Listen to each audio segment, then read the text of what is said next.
He went as an independent MP, Member of Parliament, and then won for the Bekwai constituency, and later on joined the NPP again.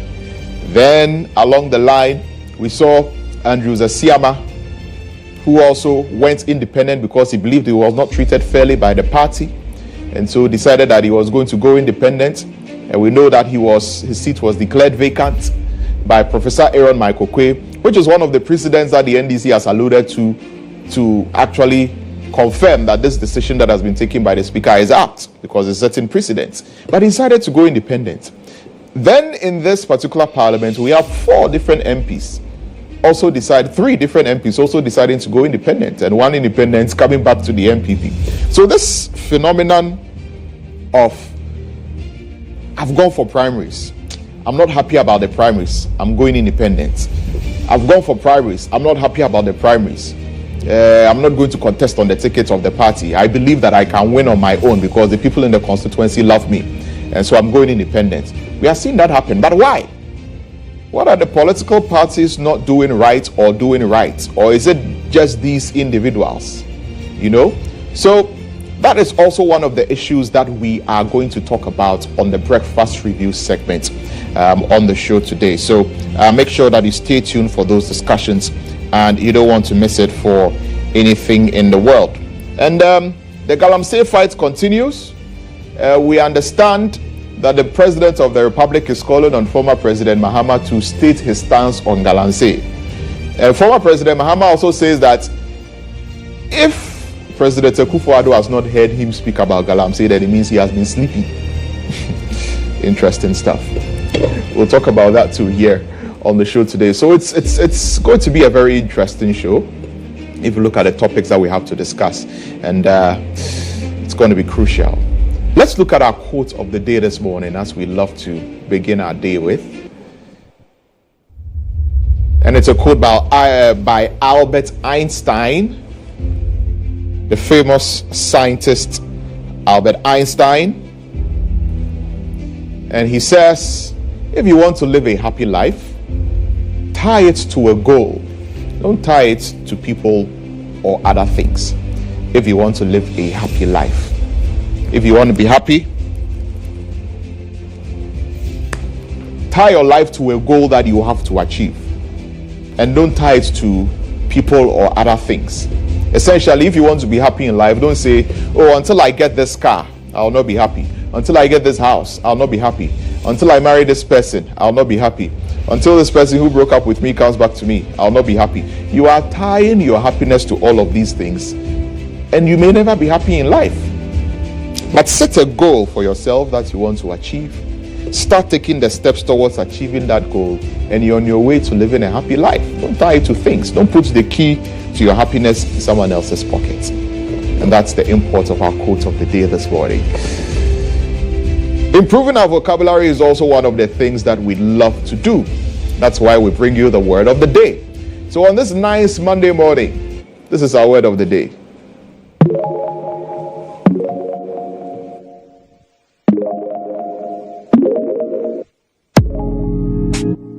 Today's word is estranged.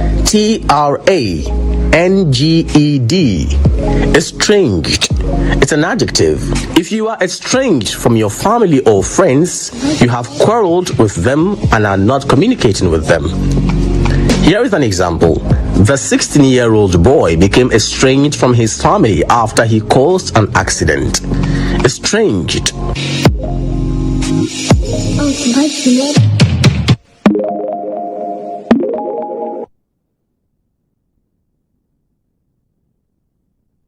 That's our word of the day, estranged. So add it to your vocabulary. Let your vocabulary be rich. Add it to your vocabulary, right? And when you speak and when you talk to people and you're able to incorporate some of these words that we bring you every single morning here on GH Today to help you improve your vocabulary, it makes listening to you pleasant when you are talking. And when people say that you are eloquent, because you're able to articulate your points with all of these beautiful words. And that's what we want to do for you. So yes, improve your vocabulary, and it's going to go a long way to make your language rich. That's our word of the day. It's time for our video of the day. And right after our video of the day, we'll come back and get into the Inside Out segment. Stay tuned. Video of the day.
Day, Atene, that's a new one by PSA Esther. Beautiful video, and you saw my colleague Sewami here in that video. Isn't it wonderful? Yes, and we're excited about that. So that's our video of the day for this nice Monday morning. Every situation that is in your life, this is just a reminder that it doesn't matter how negative it is, God can turn it around, and very soon it will turn around. And that's why you should have faith, because a better, in fact, attorney. It's time now for Inside Out.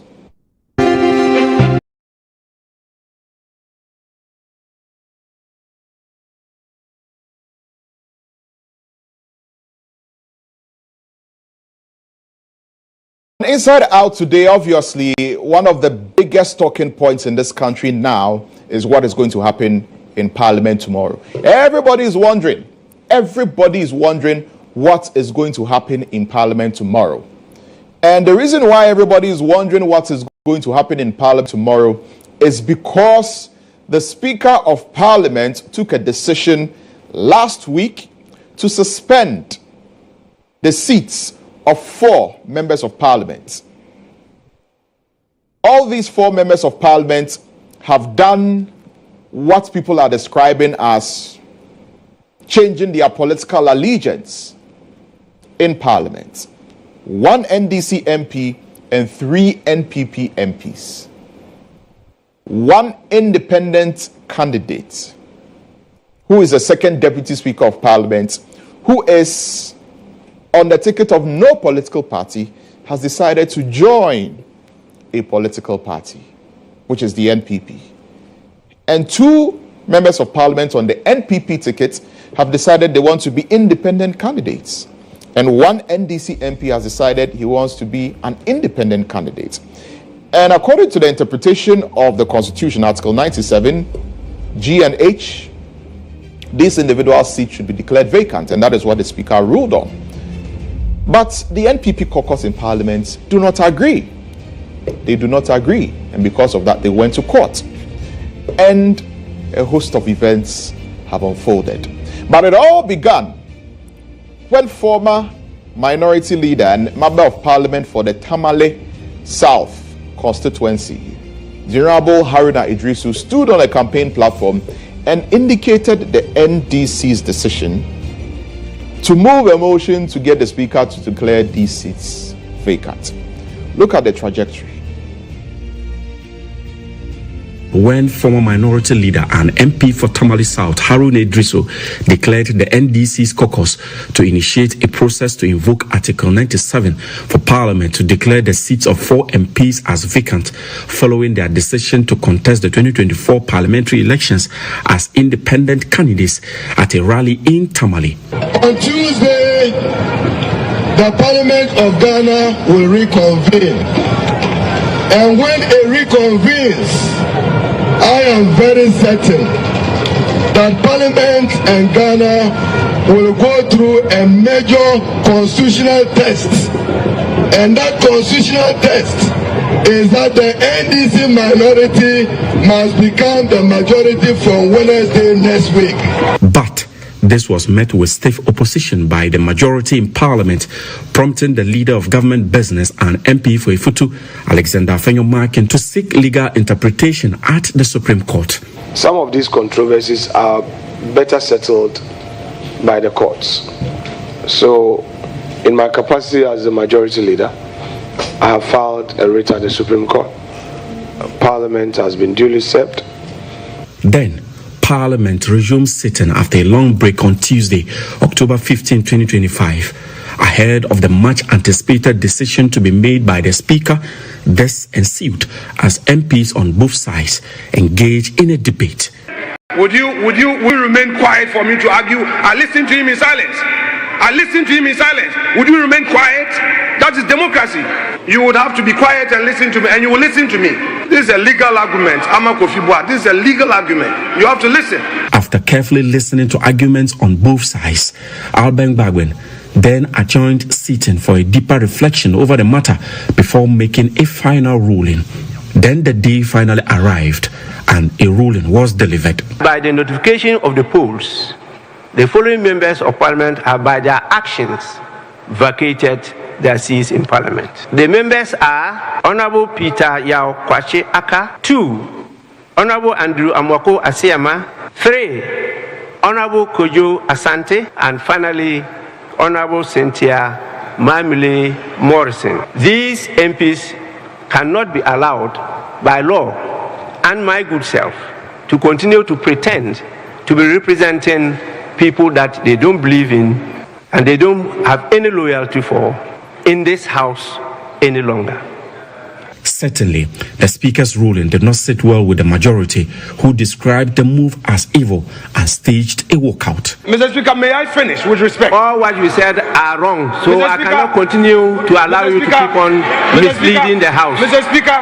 Speaker, please, if you think that this is your house and you didn't want us to talk, so be, Mr. Speaker.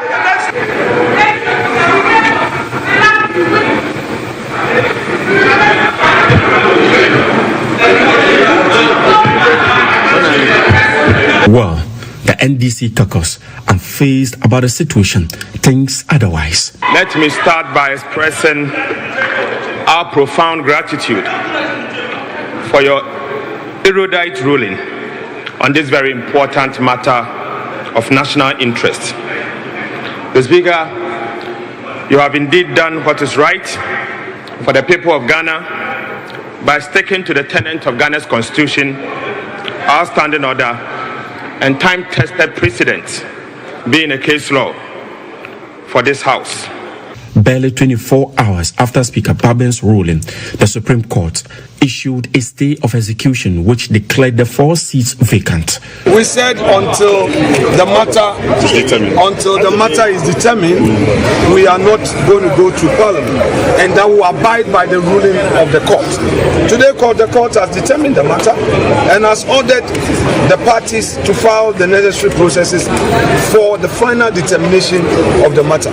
That is it. Reacting to the Supreme Court ruling, the NDC caucus described it as a political decision and vowed to challenge the outcome at the next sitting of Parliament. How can you grant an interlocutory or a stay of execution ad infinitum with an ex parte application? I think the Supreme Court itself has thrown itself into a state of confusion, and I am sure that on Tuesday we will deal with this matter politically, because this is a political decision. As the saying goes, coming events cast their shadows as the country experienced another test to its democracy. The trajectory of events took you from when all of this began and how it has unfolded right up to now. Well, yesterday, the NDC caucus, who insist that they are the majority side in Parliament, held a press conference and indicated that they are still the majority, and they outlined plans on what they are going to do with their majority status. Here is the leader of the NDC caucus, Dr. Casey Latofort, speaking at that press conference yesterday. And women. The NDC now constitute the majority caucus in this 8th parliament. We will jealously protect our newly majority status and will not bow, retreat, nor surrender our lawfully earned status. We will also not abdicate our responsibility to the people of Ghana, no matter what. Nothing, absolutely nothing, will change this position. We are fortified that the proceedings of Parliament shall not be impeached or questioned in any court or placed out of Parliament. Any interference with the business of Parliament is unlawful, unacceptable, and shall be resisted. We have never hidden our position that we are in Parliament for the ordinary people of Ghana. It is indeed true that we will use our new majority numbers to benefit Ghanaians by introducing private members' bill to remove the e-levy and to reduce the suffering of the people of Ghana. It is also true that we will use our new majority to remove the betting tax and other nuisance taxes. Already, this NPP government has made Ghana a high tax regime, and that it is affecting the survival of businesses and the people of Ghana. We assure you that we will use our new majority to protect businesses and the people of Ghana, as we have always maintained. So that's the NDC caucus in Parliament insisting that they are the majority side. They are going to guard it jealously. They are not going to let up. And on Tuesday, there's going to be a showdown in Parliament. And that is what everybody is looking at. And that's what a lot of people are also worried about. And the worry stems from the fact that it looks like either side is not backing down. Either side believes that they are the majority side and they have to exert that right to maintain whatever status it is that they have. And so it will be interesting to see what happens in Parliament tomorrow.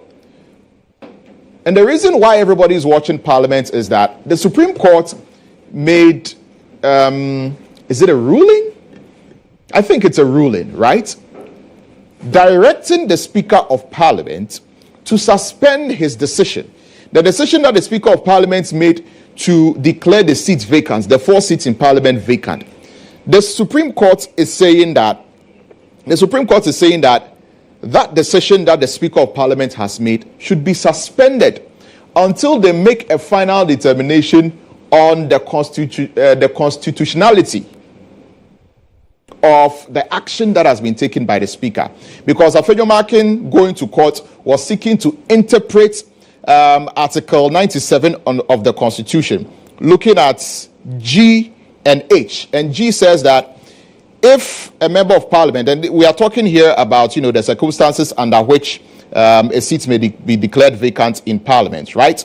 And when you look at Article 97, it says, a member of Parliament shall vacate his seat in Parliament, and then you go to the G.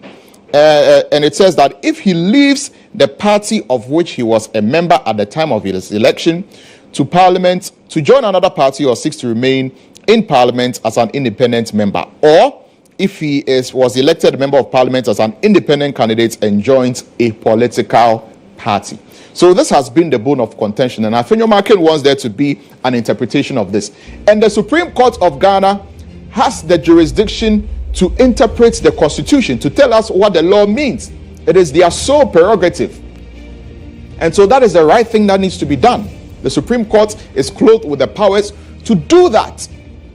So Afenyomakin went to court ex parte. Ex parte means you go to court without notice to the other party which you are taking to court. So ex parte of, the majority caucus and the Speaker of Parliament and all of that. It means they went to court alone without informing the other side. That's an ex parte motion. So they went to court ex parte. The Supreme Court ex parte on Friday. And they went to argue out their case. And they were praying for the courts to give a stay of, execution of the Speaker's ruling until a final determination of the matter, so that they also have enough time to inform the other party to file their defense and what have you. The lawyers will better explain all of these things. I'm not a lawyer, and so this is my layman understanding of what is happening. But it gives you a sense of understanding of exactly what the courts has done. And then the Supreme Court, in fact, the side that has gone to court ex parte was asking for 10 days. And the Supreme Court decided to extend it. And I think it's about 14 days or so until they hear a final determination of the matter. And so they are directing that the Speaker of Parliament and the decision that he has taken should be stayed, should be suspended, should be put on hold, should not be implemented until they're able to make a determination on the case. And now the issue that everybody is worried about is the fact that the NDC caucus in Parliament say that the Supreme Court doesn't have the right to do that, because Parliament on its own is a constitutional body granted powers by the Constitution that no arm of government or nobody should interfere in any proceedings or decisions that Parliament makes. And so if the Speaker of Parliament, through parliamentary procedure and the standing orders, which is governed by the 1992 Constitution, and the Constitution gives them power to do that, has made a decision, the Supreme Court cannot come and tell the Speaker of Parliament to suspend that decision.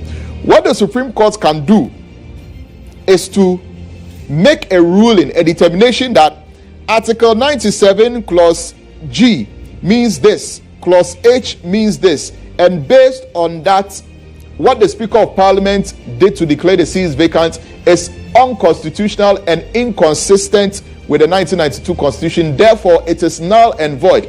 It is only when the Supreme Court makes a determination like that and makes a ruling that this is our judgment, this is what G and H in the 1992 Constitution, Article 97, mean.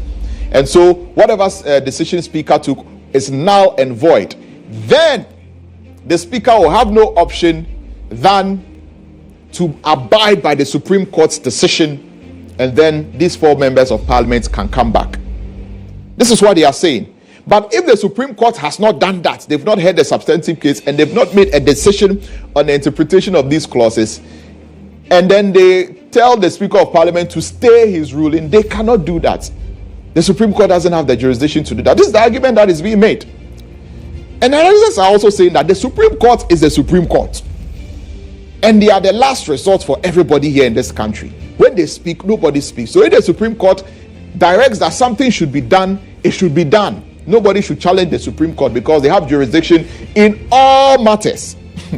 But people go to the 1992 Constitution and also say the executive arm of government has its powers, the judiciary has its powers, and the legislature, which is Parliament, also has its powers. And there should be no interference. There is separation of powers. And when they are doing their work, you cannot tell them what to do because they are protected, and they can even cite you for contempt. We've heard that. The Supreme Court can cite for contempt, or the courts can cite for contempt, but Parliament can also cite for contempt if somebody interferes or does anything that is interfering in the work of Parliament. So what? Is Parliament going to cite the Chief Justice for contempt? And if the Speaker doesn't comply with what the Supreme Court has said, is the Supreme Court going to cite the Speaker of Parliament for contempt? What is going to happen? You know, so we have a real constitutional crisis on our hands, and it's dangerous. That's why everybody is looking to see what is going to happen. What I'll say is that cool heads should prevail in Parliament tomorrow. Cool heads should prevail. We don't want to see what happened on January 7, 2021, if you remember, where you saw MPs fighting. They were fighting because they wanted to elect a Speaker of Parliament, NDC MPP, before Bagbin was elected. The MPs were seen, they were fighting, blows, fisticuffs. We saw a member of Parliament, Carlos Ahinkra, Honorable, snatch ballot papers and ran away with it, with Muntaka chasing him. We saw the military enter Parliament. It was chaotic. And with these two people deciding that they are not going to budge, MPP says a majority, NDC says a majority. We need to be careful. And let us pray and call on these two parties to make sure that everything is done in a decorous manner so that I don't see chaos. That's it for Inside Out.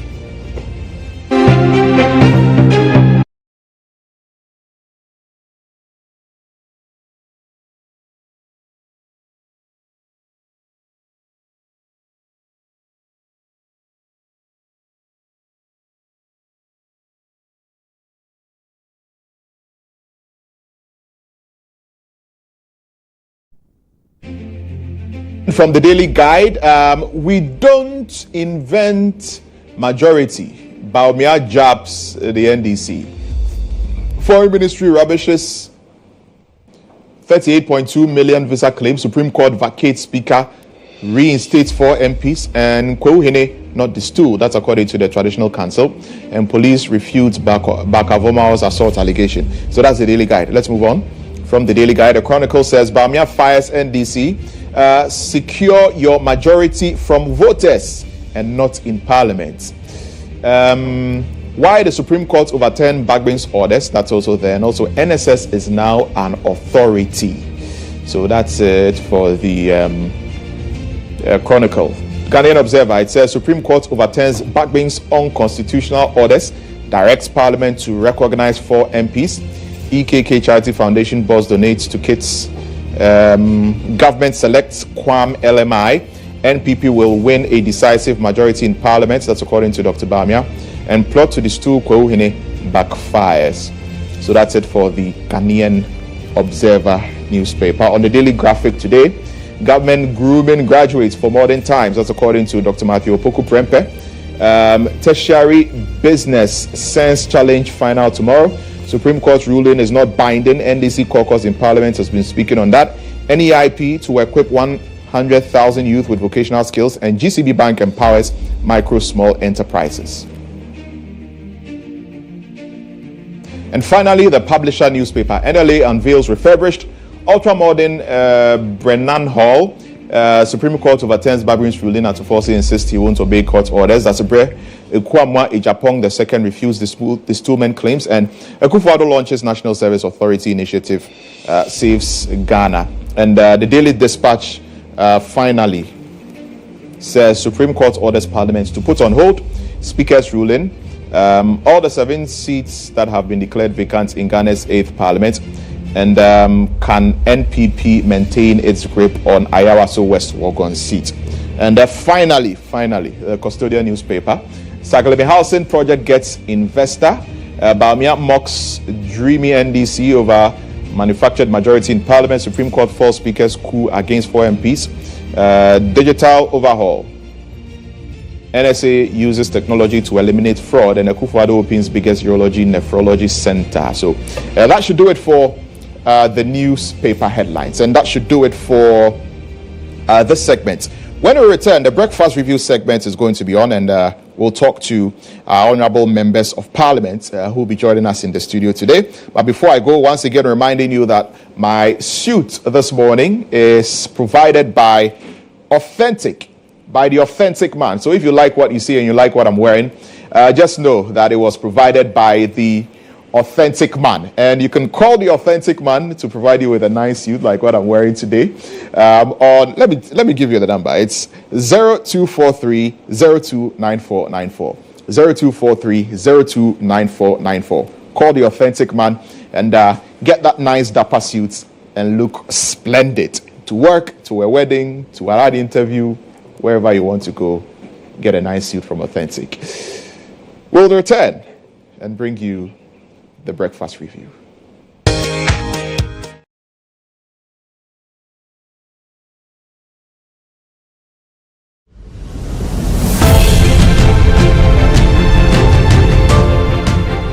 GHOne OV van has been one of the best vans I've used personally in this country. It runs a system where we are able to run on Dante to be able to do our broadcast mixed well also from this van. I've used this OB van for quite a number of big productions, i.e. 3 music awards, the late President Rollis' state funeral, Emmys Africa Awards, and a number of them. My experience with the GHOne van has been the state of the art equipment they have. Personal experience is you can use it for both indoor and outdoor, all events, conferencing, like anything you need a van to work for you, GHOne provides it. My experience with the van has been very good. Why? Because it has a number of facilities that I may not get in other vans. You know, the van has a very wide bench that can accommodate all my technical crew. ICCU, switcher, graphics, CG, and all of that. And then it also has a studio, a green room studio that comes with TriCaster. So if you want somebody to do commentary on a live event, you can put that presenter who's in that studio as well and get that running. To give an experience to our audience who are also watching on TVs and online. Work with an Exo technology system which makes your video mixing with Panasonic cameras, like a lot of other stuff in terms of content you need to get also for your live broadcasts. I prefer the GHOne van to a lot of other vans I've used, or even doing my own setup on a tabletop setup. Because on a production you see a number of people in the van. And so if you have a very small van, it means that it's going to be choked, and that will affect the creativity as well. The price has been discounted as well to accommodate varied budgets. And so no matter the budget you have, I understand you can have the truck and do business with it. It looks huge, but very affordable. Cost is really, really affordable. My experience with it, EMI Awards last year, super excellent. Try it, call them, and I'm going to give you the best of price. Really affordable.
Welcome back to the show. You're still watching GH Today here on GHOne Television. Thank you very much for tuning in. It's time for the breakfast review segment. And one of my guests is already here in the studio. My other guest, we're told, is on his way. He's almost here. And of course, when he gets here, we'll hear what he's got to say about all the issues that we're talking about on the show today. And obviously, we want to talk about the seeming impasse between the majority, the minority, the Speaker of Parliament, and the Supreme Court, or the Chief Justice, if you like. So much is going on because there are 4 seats in Parliament that were declared vacant. 1 NDC seat was declared vacant. 2 NPP seats was declared vacant, and 1 independent candidate, his seat was also declared vacant, making it 4. After the Speaker did that declaration, the NPP caucus decided to go to court on the matter. And as it stands now, the Supreme Court has directed that the Speaker suspends that decision until they make a final determination on that particular constitutional provision based on which the Speaker made, that ruling or made that decision that those seats have been declared vacant. And it's causing a stir.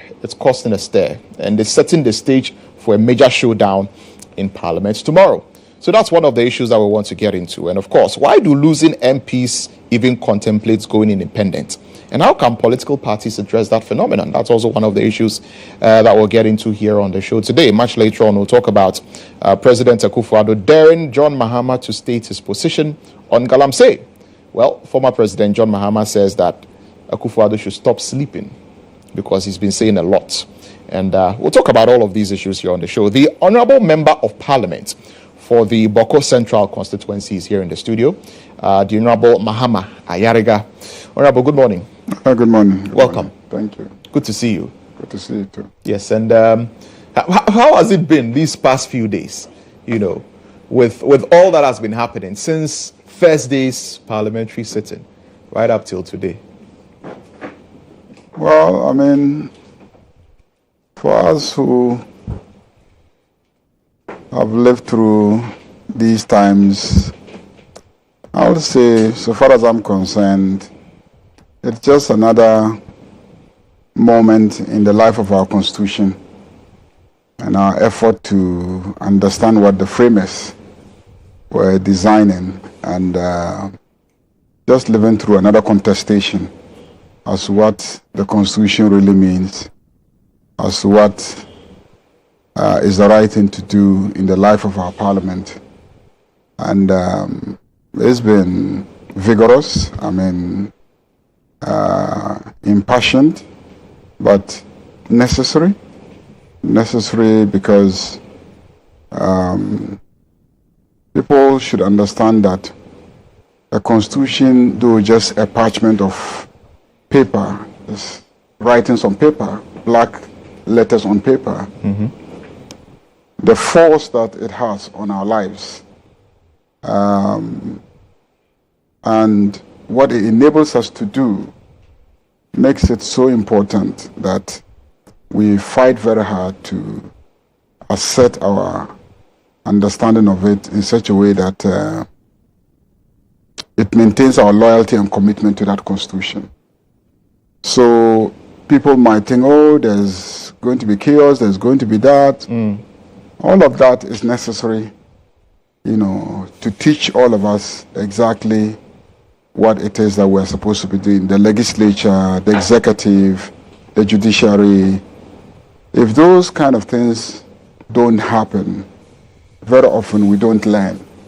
So people should understand that it's a learning moment. And whatever we say, whatever we do, people should understand that it all furthers the cause of constitutional rule, constitutionalism, and democracy. I think the biggest issue here that a lot of people are wondering is that the Supreme Court has made a certain decision that is asking the Speaker to follow until they make a final determination. And if the Supreme Court is the highest, or should I say, has jurisdiction in all matters, because that's what a lot of lawyers have said. They have jurisdiction in all matters. They have the jurisdiction to interpret the Constitution. If anybody has any issue, the Supreme Court is the area that we go to, or the court that we go to, the court of last resort. And when the Supreme Court speaks, it is final. And so it will be very dangerous for the Supreme Court to give a directive and then anybody even contemplates not wanting to follow that directive. I mean, as it stands now, the Supreme Court says that the Speaker should stay the decision to suspend the seats or declare the seats of these 4 MPs vacant, until they make a final determination on the proper interpretation of Article 97, G and H of the Constitution. Will that not be the right thing to do? Well, people need to understand our architecture of governance. Who is the final authority has always been contested. That's why we don't say hierarchy of institutions. We say coordinate branches of government. They're all equal. Are you getting the situation? In some respects. And they're all independent in some respects. Coordinate because they are supposed to coordinate. One is not superior to the other. You see, who appointed the Supreme Court judges? The President nominated them, and Parliament vetted them and approved them. Who can remove the Supreme Court judges? The parliamentarians can remove the Supreme Court judges. I get the situation. So it means that the Supreme Court, the parliamentarians have some authority over the Supreme Court judges and judges generally by virtue of the processes that are involved in the removal of judges. So you can't say one is superior to the other. The same way, when the courts take a decision, who will enforce it? The courts don't go and then hold people and go and dump them in jail. It is the executive, the president and his team, made up of the police, the military, the prison service. Is that okay? They have to decide that, okay, yeah, we will enforce your decision. If they say they won't enforce your decision, what are you going to do? Judiciary, what are you going to do? Unless the public, the population, use their political force to compel either the executive or the legislature to act according to the dictates of the Supreme Court. That is why the Supreme Court must be a sophisticated political entity that is able to articulate its position in a way that convinces the public to be behind it, to serve as a compelling force to get both the executive and the legislature to act. When so it's a sophisticated political entity, I mean, is there anything political about the Supreme Court? That's the other point. They're an arm of government that are supposed to be independent, of any political interference whatsoever. So can they be described as a political entity? Exactly. That's where a lot of people also get it wrong. The Supreme Court is both a legal entity and a political establishment. In some jurisdictions, what they have done is to try and break the Supreme Court into two and assign the political role of the Supreme Court in managing the two other political entities, which is the legislature and the executive, and vest that in what is called a constitutional court. Because if you don't understand the politics of the legislature, you don't understand the politics of the executive, how are you going to regulate them? And yet, the job of a constitutional court is to regulate the affairs of the two political entities, namely the legislature and the executive. So in South Africa, you will have a constitutional court, then you will have a Supreme Court. The Supreme Court is the apex court where all the issues of law emanating from the High Court, the lower courts to the Court of Appeal ends up when there are clear questions of law. And the Constitutional Court is the one that deals with the interpretation of the Constitution as to what powers people have in both the executive arm and the legislative arm, and what powers they don't have, and how they should behave and how they should not behave. That essentially is a political exercise. And I have been at pains to explain that we learned our constitutional jurisprudence from the US, because they run the kind of constitutional architecture that we have. The British don't run this kind of constitutional architecture. The British, have a parliamentary system of government. Okay? But we have, a constitutional arrangement that is closer to the US. And so our jurisprudence more likely picked from the US in terms of the practice of our Supreme Court. And the US Supreme Court has advised that the Supreme Court, which is the federal court in the US, should be very mindful of political issues. And that's why they call it the political question doctrine, where they say, look, you know what, when there is a matter that has the appearance of being assigned to coordinate branches of government, such as the legislature and the executive, okay, that are political in nature, so that it is likely to lead to contestations and drag the Supreme Court into controversy. Please, the Supreme Court, stay away from those matters. That is what's called the political question doctrine, enunciated in the Supreme Court decision of Baker and Carr. So the Supreme Court is careful. They don't get involved in those matters. Like what the Supreme Court has tried to do is to get involved in a matter that is clearly not its business. Oh, but there's a party that has come to the Supreme Court to seek interpretation to a certain articles and clauses in the Constitution, which they have the jurisdiction to do. They're acting along those lines. That is their mandate. That is their jurisdiction, is it not? That's what they claim. That's why I said it somewhere on another platform yesterday, and I've seen that today. It is the headlines in the news that we should be knowledgeable about our Constitution. And I expect the Supreme Court judges to be knowledgeable about our Constitution. And again, we should be tactical in the way that we approach our work in managing the Constitution. Now, what is the issue before the court? The issue before the court is Article 97 of the Constitution. Now, if you really know the Constitution, you will know that Article 97 is followed by Article 98 and 99. And you will see that Article 99 is very clear in its language. It says clearly that the High Court is responsible for determining whether or not a seat has become vacant. That is a structural issue. The same way, when you go back to Article 33, you see that all the provisions preceding Article 33 from 21 deal with human rights.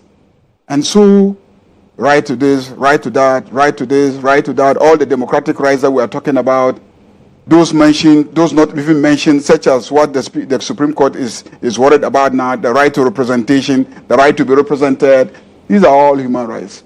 If you go to the Constitution, you see that from 21 to 32, all deal with these rights. Then 33 says that, look, when it comes to these matters, leave it to the High Court. Let them be the ones to enforce it. Then you go to 130. 130 is the one that deals with the original jurisdiction of the Supreme Court to interpret the provisions of the Constitution. And that provision also says that it is subject to the powers earlier given by the same Constitution to the High Court to interpret and enforce fundamental human rights. So it baffles my understanding of what the Supreme Court should be doing for them to jump into Article 97, because 99 is so clear in its language that I don't see why the court will make that mistake and say that, they should have jurisdiction to deal with this matter. They should have just told, Afeomakin, please go to the High Court. You should be playing at that level, not at our level. Because if you try to play at our level and we get involved in this your controversy, we'll be caught by Baker and Carr that we will throw ourselves into a controversy that will bring our institution, to a level where we will be disrespected. But that's what is happening. But does the Supreme Court not have original jurisdiction in every matter? Because there are the lower courts, the circuit courts, the district courts, the high courts, the courts of appeal, and then the Supreme Court. It's like a case can travel from all of these courts all the way to the Supreme Court if anybody feels aggrieved, even if they file an appeal. They have to come through. That's the point we're making. They have to get to. Yes, you have to come through. So, for instance, okay. And when it comes I said that on the original jurisdiction of the Supreme Court, if I look at Article 130, yes, it says that subject to the jurisdiction of the High Court in the enforcement of the fundamental human rights and freedoms as provided in Article 33, the Supreme Court shall have exclusive jurisdiction subject to in all matters relating to the enforcement or interpretation of this Constitution. So, interpretation of the Constitution. And we are looking for interpretation of Article 97, clause, is it G and H? And the powers of the Supreme Court have been invoked to do that interpretation, right? Is that not what is happening? You see, what you do is you go to Article 97. Yes. 97 says in very clear terms that,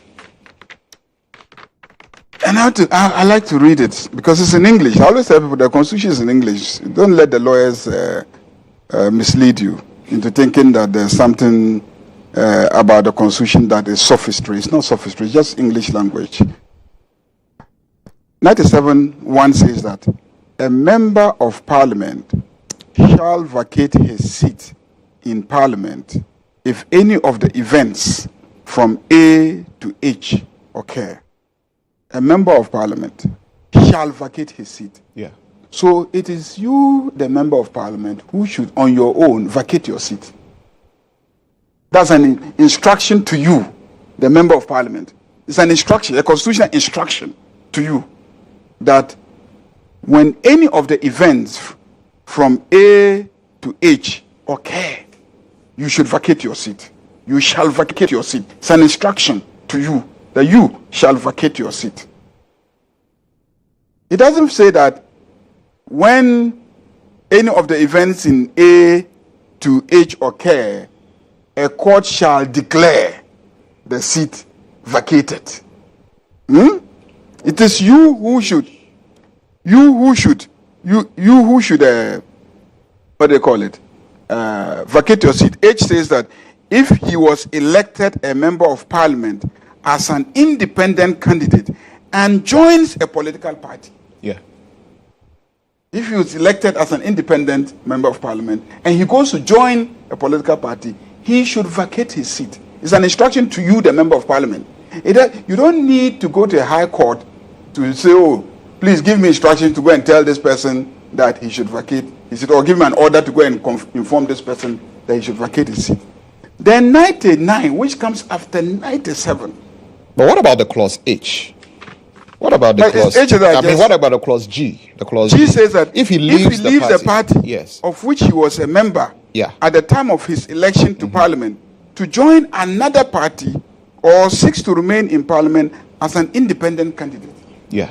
Are you getting the situation? So those are the two clauses that are in contention here. But there are several other instances.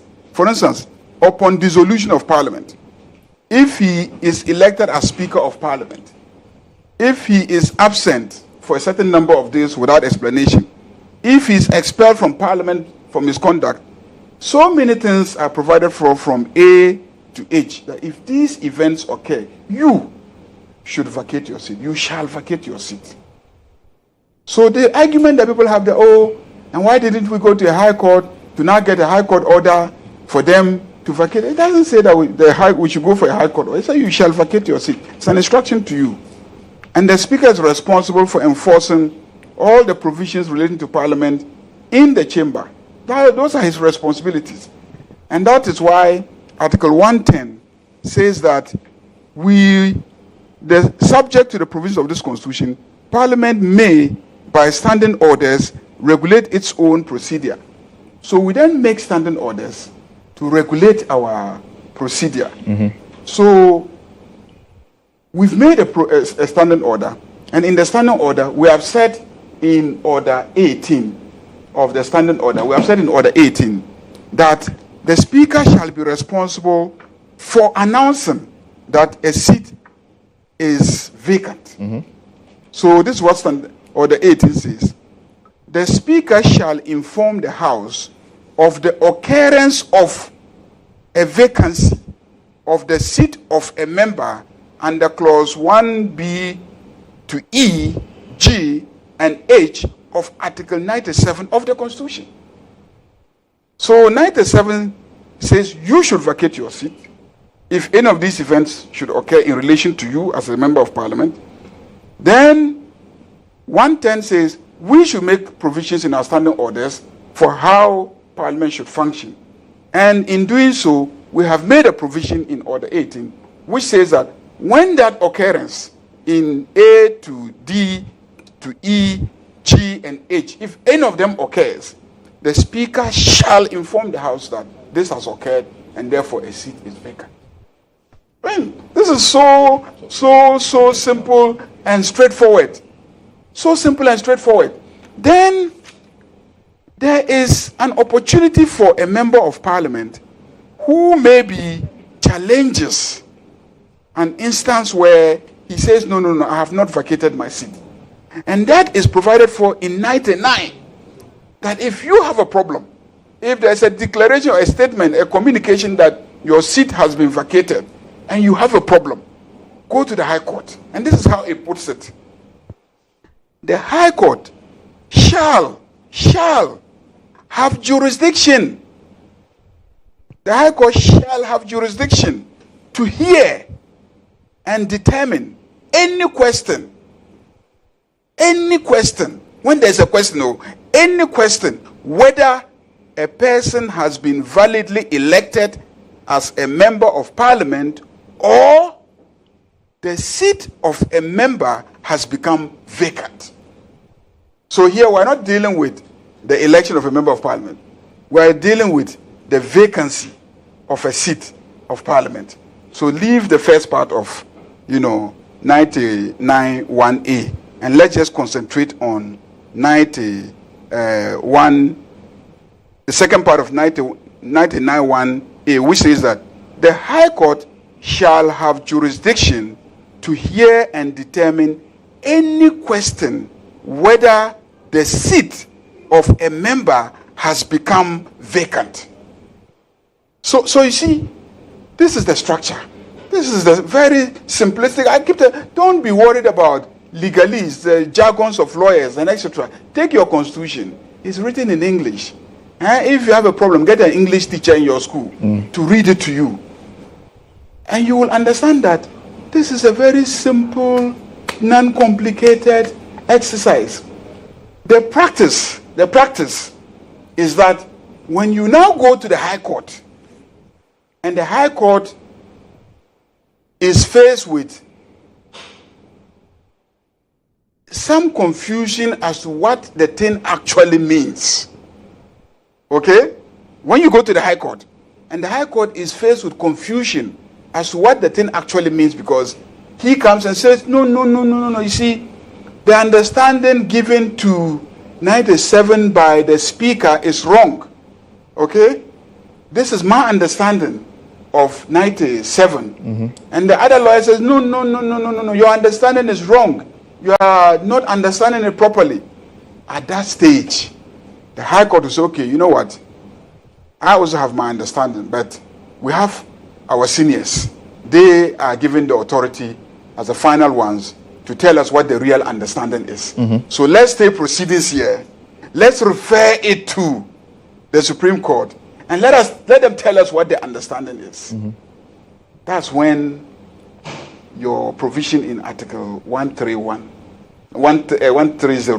which is that they have the final authority on what is the proper understanding then kicks in.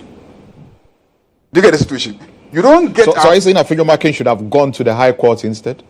Not just me. You should have gone to the High Court instead, without going straight to the Supreme Court. Every serious lawyer has agreed that, Fijomakin should have gone to the High Court. The Supreme Court had no business starting this whole thing that they went and started. I mean, the former director of the law school, Mr. Ansar Sari, was on. I know Ansar Sari. He's a die in the wool NPP. He's a die in the wool NPP. I know him. I practice in his chambers. Ask him. I was president of SRC when he was director of the law school. I've known him for close to 25 years now. He's an NPP. But he was on TV3 and he said, no, they were wrong. Many of the people who are sitting in the Supreme Court, he taught them. He taught me. And he said, no, they're all wrong. This is a matter for the High Court. They shouldn't have dabbled in it. I feel like I should have run to the High Court. If the High Court had made this mistake, we would have all bashed the High Court, and the matter would go to the Supreme Court. Then they would now tidy it up. And then the integrity of the judiciary will be preserved and to be intact. But you just jump in. But if the Supreme Court has erred, what is the remedy? Is it not the same Supreme Court that has to rectify it if it is believed that the Supreme Court has erred? Because they also have, if they make a decision, I mean, they can also review the decision. Maybe it's a 5-member panel, maybe it's made a 7-member panel or a 9-member panel, and then they review the decision and they make a final determination on the matter. So if you believe that the Supreme Court has erred, why not, also use the same court processes of the Supreme Court? That look, we believe that this decision that you've made, you've erred, and so do a review of that decision. It's early days yet. It's early days. The point is that we'll have to point it out to the Supreme Court that they have erred. And that's what we're doing. We're pointing out to them that they have erred. So how are you going to execute that? In Parliament, you are not going to follow the directive of the Supreme Court? It is not us, the majority side, that's the NDC side. It's the Speaker, to tell you the truth. Ultimately, he has to decide what he wants to do. And yesterday, at our press conference, we said, look, as for us, we follow what the Speaker says. As it stands now, what we know is that the Speaker has communicated to the House that those seats are vacant. And we don't think that under Article 155 of our Constitution, 115 of our Constitution, and Article 122 of our Constitution, which say that nobody should question proceedings of the Parliament in any court. Look, the language there again is clear, and I like to read it so that people don't think that I'm just making up these expressions. They are all written in the Constitution, and so that's why I keep saying that these my Supreme Court judges, what were they doing? Were they reading the same Constitution that says that there should be a Supreme Court? 115. There shall be freedom of speech, debate, and proceedings in Parliament, and that freedom shall not be impeached or questioned in any court, or place out of Parliament. When we carry out our proceedings in Parliament, you can't go and impeach it anywhere. No court, from the Supreme Court to the lowest court, to the Circuit Court, you can't go there and then impeach our proceedings. And we are saying that what they have done amounts to impeaching our proceedings. So can they be cited for contempt? That's why I referred to 122, which says that any act, an act or omission which obstructs or impedes Parliament in the performance of its functions, or which obstructs or impedes a member or officer of Parliament in the discharge of his duties, or affronts the dignity of Parliament, or which tends either directly or indirectly to produce that result, is contempt of Parliament. We can say what they've done affronts our dignity. It undermines our dignity as a Parliament, and it is contemptuous. We can say so. And it is we Parliament that will decide what is contempt. You see, that's why I keep saying that. Don't see us in terms of hierarchies that you are superior. No, we are coordinate branches. The Supreme Court has contempt powers. But we Parliament also have contempt powers. Is that okay? And our provision is actually even in our constitution. I don't even see, I'm yet to look closely at it, but I haven't so far come across a clearly set out contempt power of the Supreme Court in the Constitution the same way that it is set out in Parliament in relation to the legislature. Okay. It is so obvious that there is an effort to protect the legislature. Okay, I want you to hold that thought for me a bit. Let me bring in Dr. Dixon Adumaku-Kisi, who is on the NPP, side of this, and you've been quietly listening to your colleague, MP in Parliament. But your side believe that you are the rightful majority, that you have gone to court, and you'd be able to stay in court as the as the majority side. Let me say good morning to you once again, and let me add my voice to this very important discussion. In fact, we all need what we call reflection, very sober reflection of the happenings. Very, very sober reflections of the happenings, because some things are very unstable if we're not careful. And I think that when Parliament fails, there can be total anarchy. And that is why I think we need to be very careful. Now, the exercise of state power, primarily by public officers, needs to be carefully managed. And by that I mean the powers that the Speaker has, likewise the powers that the Supreme Court has. It has to be carefully managed. As a clinician, I believe in autopsies. And we do autopsies so that future generations benefit.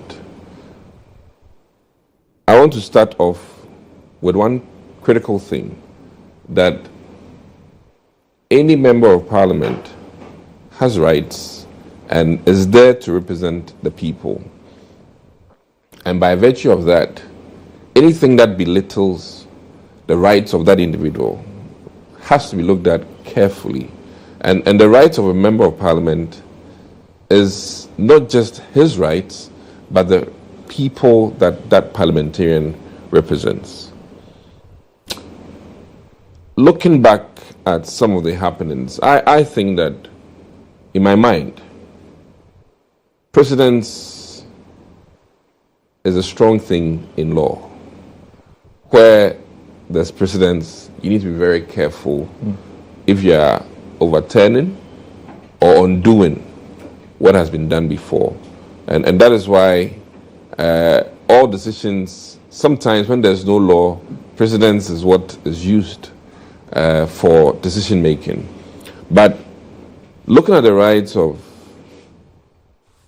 now let me say, Famina MP. Yeah.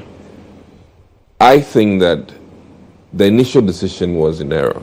That is my initial decision made by Professor Aaron Michael Quaid, who was Speaker then. I you think believe that it was in error? Yes. Now, there's only one thing about all of this, and I want to be as simple as I can.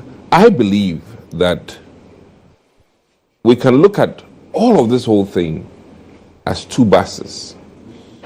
There's a bus from Accra to Kumasi, and then there's a bus from Kumasi to Sunyani. When Famina bought his ticket last Parliament on the 7th, he bought it for, let's say, Accra to Kumasi. And he decided then to sit on the driver's side, which is, let me say, the MPP side. Now, when they were nearing the end of the journey, he then decided to buy a ticket for the next bus, which is the 8th Parliament. But in purchasing the ticket, he said he'll be independent.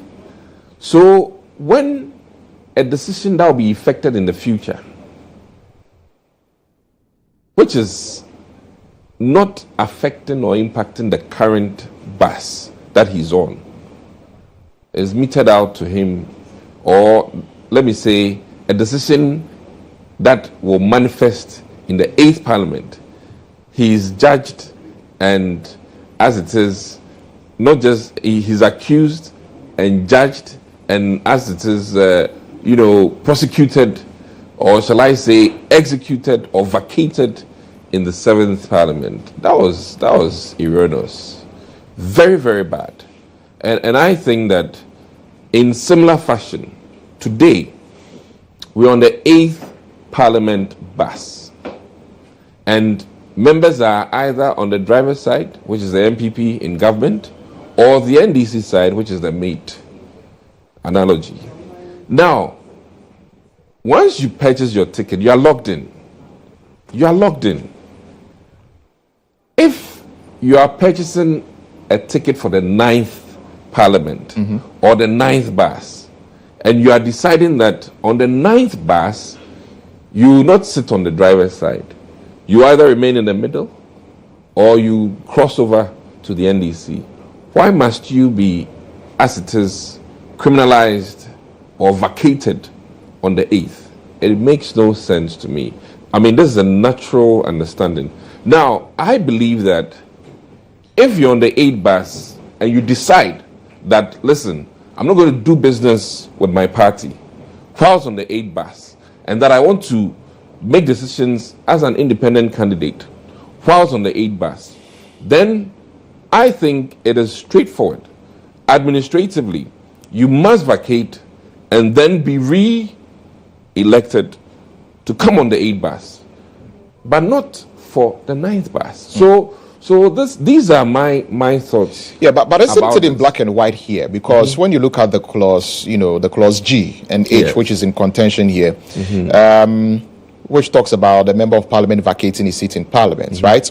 If he resigns from office as a member of parliament by writing under his hand, addressed to the speaker, or if he leaves the party of which he was a member at the time of his election to parliament to join another party. That is the first part. That is the first part. That is the first part of that provision. In G of the Constitution. If he leaves the party of which he was a member, so the NDC member of parliament and Emma Morrison, they've left their party, which is the NDC. I mean Cynthia Morrison. Cynthia Morrison in the 8th Parliament. Yes. She has left. In the 8th You see, and that is what the speaker... Her filing is for the 9th Her Parliament. filing is for the 9th Parliament. Not the 8th but, Parliament. people always go back and refer to the MPP's constitution.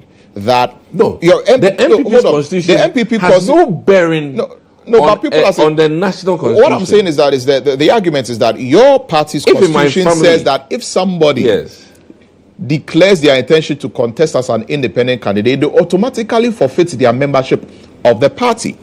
And if you are not contesting on the ticket, rules are not national. But the party's it's not rules national. Are not but people say it will be hypocritical for people within the MPP to say that is not the case because it is politically expedient to them. Because your own party's constitution says this, and it is based on that with which your party wrote to Professor Aaron Michael Quay to declare the Forminat seat vacant. Listen, it was based, and that is the provition of the constitution that your party's constitution. No, but there is a notice of poll. Provided there is to a the notice speaker. of poll. There is a notice of poll provided to the speaker. Because listen, let me state. Isn't there a notice of poll? And the speaker in his ruling, Speaker Babri in his ruling said that there is a notice of poll out there, which indicates that these individuals, 3 individuals, are no longer members of their political parties, the NDC, and then the 2 NPP MPs. And then in the case of the Forminat MP, who is the second deputy speaker, he's filed on the ticket of the NPP, which means he is no more an independent. He has now joined. And now when it comes to Article G, he says, if he was elected a member of parliament as an independent candidate and joins a political party. So Esiama has joined the NPP. That is why he's an independent member. That's why I say that the 8th Parliament bus, it's clear in black and white. Hear me out. Yes. If the Forminat MP on the 8th Parliament bus says that, listen, I'm moving from independent to become MPP for this 8th Parliament, then I'm with you. But when he's filing for the 9th Parliament, where we have no jurisdiction, I mean, seriously, and the speaker would not even be necessarily the same speaker for the 9th Parliament. I mean, just, you know, and we are making a decision about the future. I mean, it's like Kwekwanansi beating his son for a car he intends to buy in the future. And the son says that I dreamt I was driving your car. Please, I think that this is very simple.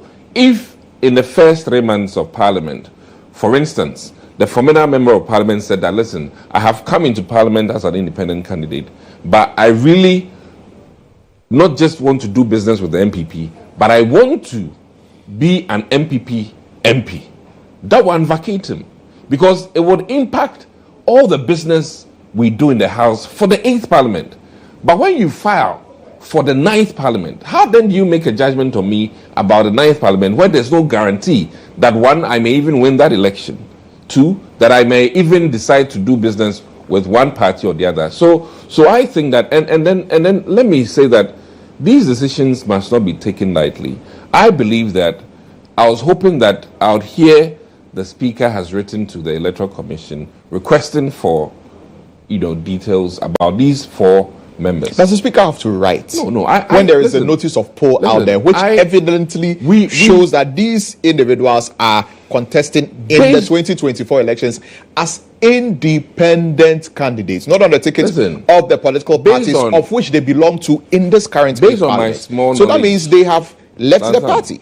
Based on my small knowledge in Parliament, we've never made a decision based on what media coverage was. I'm just saying. Neither have we admitted things just basically because the masses were saying. Because we're a house of record. And from an administrative standpoint, I believe that when Chachukwuesin's issue was happening, the Speaker did proper deliberation, waited to be informed, and then took action. The Speaker, by virtue of his own judgment, did not decide to vacate Kwuesin, that's Asin North. Yes. He waited. And I think that based on that same, I mean, I want the Speaker to be consistent in his own style of making decisions. And if the Speaker truly wants to be consistent, then he would have simply made that determination through the appropriate quarters and then told us that these decisions, and what is the appropriate these decisions will impact the 8th Parliament. And what is the appropriate quarters? Because in the case in the case of the former MP, the party wrote to the Speaker and he was properly so informed. In this particular instance, a member of Parliament alerted the Speaker that this is a situation that has arisen. Has he verified? And the verification comes from the notice of poll. And that's why. And that is a matter of fact. That is why it is not conjecture or it is not speculation. It's a matter of fact. Nothing. Is it or is it not fact a certified that Andrew Zesiama is now on the ticket of the NPP contesting? Is it not fact that Cynthia Morrison has filed as an independent candidate? Is it not fact that the NDC MP for Amenfi has filed as an independent candidate? Is it not fact that the other NPP MP for all of these MPs has also filed? It is fact. All of these MPs, it's a matter of fact, can literally take the Speaker to court, making a case, making an argument that he has erroneously vacated their seat because everything on paper for the 8th Parliament shows that none of those things matter, because all those decisions are in the future and applies to the future, not the now. And the Speaker is presiding over today, the 8th Parliament, and none of these members of Parliament have said that, hey, today I'm not going to do business with MPP, or today I'm not going to do business with NDC. So I think that is a critical thing, and looking at it from a rights perspective, and that's what I'm trying to get at, is that Aka in the 8th Parliament has not said that he's venturing out independent for the 8th Parliament. He says the 9th, not the 8th. And that is where we are very different in our thinking. Now, coming back to tomorrow, yes, which is the real deal.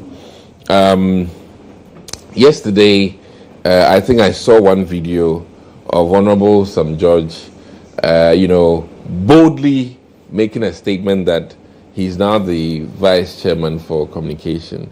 And in fact, I thought that was rather unfortunate, because even in making those changes, it has to be accepted in Parliament.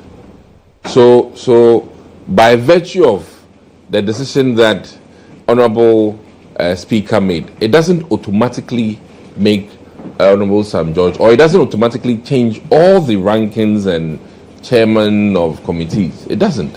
We will have to have, appropriate documentation, and then the quorum has to accept it. So what I'm praying for is that cool heads have to prevail. Cool heads will prevail. And I really think that, one, as parliamentarians, we need to look at the rights of other parliamentarians, and the fact that every individual parliamentarian is representing several thousands of people.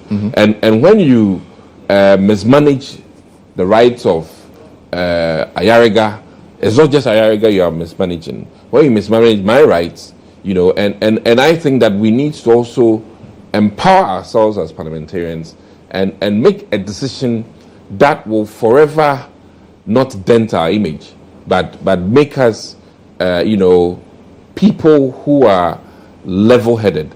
And one thing I say in my life is that the biggest thing that keeps democracy going is Parliament, because we need to argue out, make sense, fight each other in terms of ideas, and then come to a conclusion that is acceptable by many. And when we arrive at the decision that is acceptable by many, without fighting with, arms and ammunition or hands, that is what Parliament is. And I really will pray. I mean, I said this in another way, that maybe we ought to meet off camera as parliamentarians before our major meeting in camera, so that both sides will look at the future of Parliament, not because of party per se, but what is in the interest of Parliament. And after that, maybe the two leaders can come with an agreed upon path, which will not, because I don't intend to go and fight, anybody in the chamber for a seat. I personally think that it is draconian for me to go into Parliament and then, have a revisit of what we did during the e-levy. I really think we are now a bit too matured than that. But is there the potential for that to happen? Because we know that the majority sits on the right-hand side of the speaker, the minority sits on the... So if, according to the speaker's ruling as it stands now, the NDC come into Parliament and they move it up to the right-hand side of the speaker, and the MPP is insisting that is where, they need to be, because they are the rightful majority side. It could lead to, we've had meetings of fisticuffs and chaos. We've had meetings off camera, and this is just my infantile thinking, that based on the sentiments that I'm picking, I really think that maybe an off-camera meeting before we sit in the chamber, so that some understanding has to happen.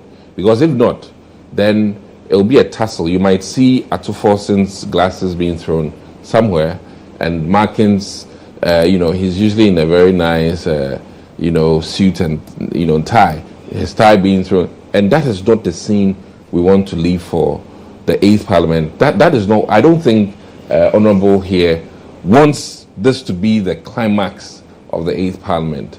It's unacceptable. It's ungentlemanly. It's unlegislative. I mean, if that's a word. So I really think that one, certainly leadership will meet, but really we need to meet ourselves as parliamentarians and then think of the gravity of this decision, whether for Speaker or for Supreme Court, and all sides need to be heard, and then we come to a determination. And let me say that the Speaker is literally the chairman for our meeting, and if the chairman decides to as it is, even postpone our meeting of Tuesday to next week Tuesday. He has that. Am I making a misstatement, Honourable? He has the right to change our meeting date, and by virtue of that, he can also, as it is, delay. As delay in a way, going for a sitting. So I really think that we should be very careful. And today I'm reminded by National Security boss, in his comment about how the judiciary also need to be very mindful in their decision making as to not bring about chaos. And I really think that we all owe it to Ghana's democracy to ensure that peace prevails. And peace is expensive. Peace certainly is expensive. So all the best lawyers, all the best minds need to come together so that we come to an agreement that I believe that the sins of the 9th Parliament should not be meted out on the 8th. That one is, rather erroneous. That is my thinking, because these filings or decisions are about the future Parliament, which is the 9th, not the 8th. And as such, the decision to vacate members, whilst they are firmly and administratively working as they decided for this Parliament, I think that is erroneous.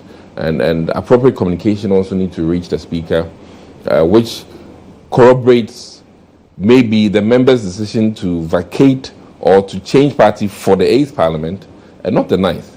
So if there's proof for me that these members have made decisions pertaining to the 8th Parliament to do business differently, then I agree. But the so you believe that those clauses, pertain to the 9th Parliament? But is that not what the Speaker explained? Is that not what the Speaker explained in his decision to declare the seats vacant? That if that was the case, then it will render those particular clauses, in 97 useless. Because it will render it useless, because that means nobody will suffer any repercussions for deciding. Anybody can get up and go independent while they are still in a particular Parliament, and they will not suffer any consequences. 3 months into the 8th Parliament, if any of them had decided what they've decided now for the 9th, then I agree with you that you can vacate. No, it will be the same thing. If they have decided like that for the 9th. No, listen. It should have been the same thing. No. For the 8th.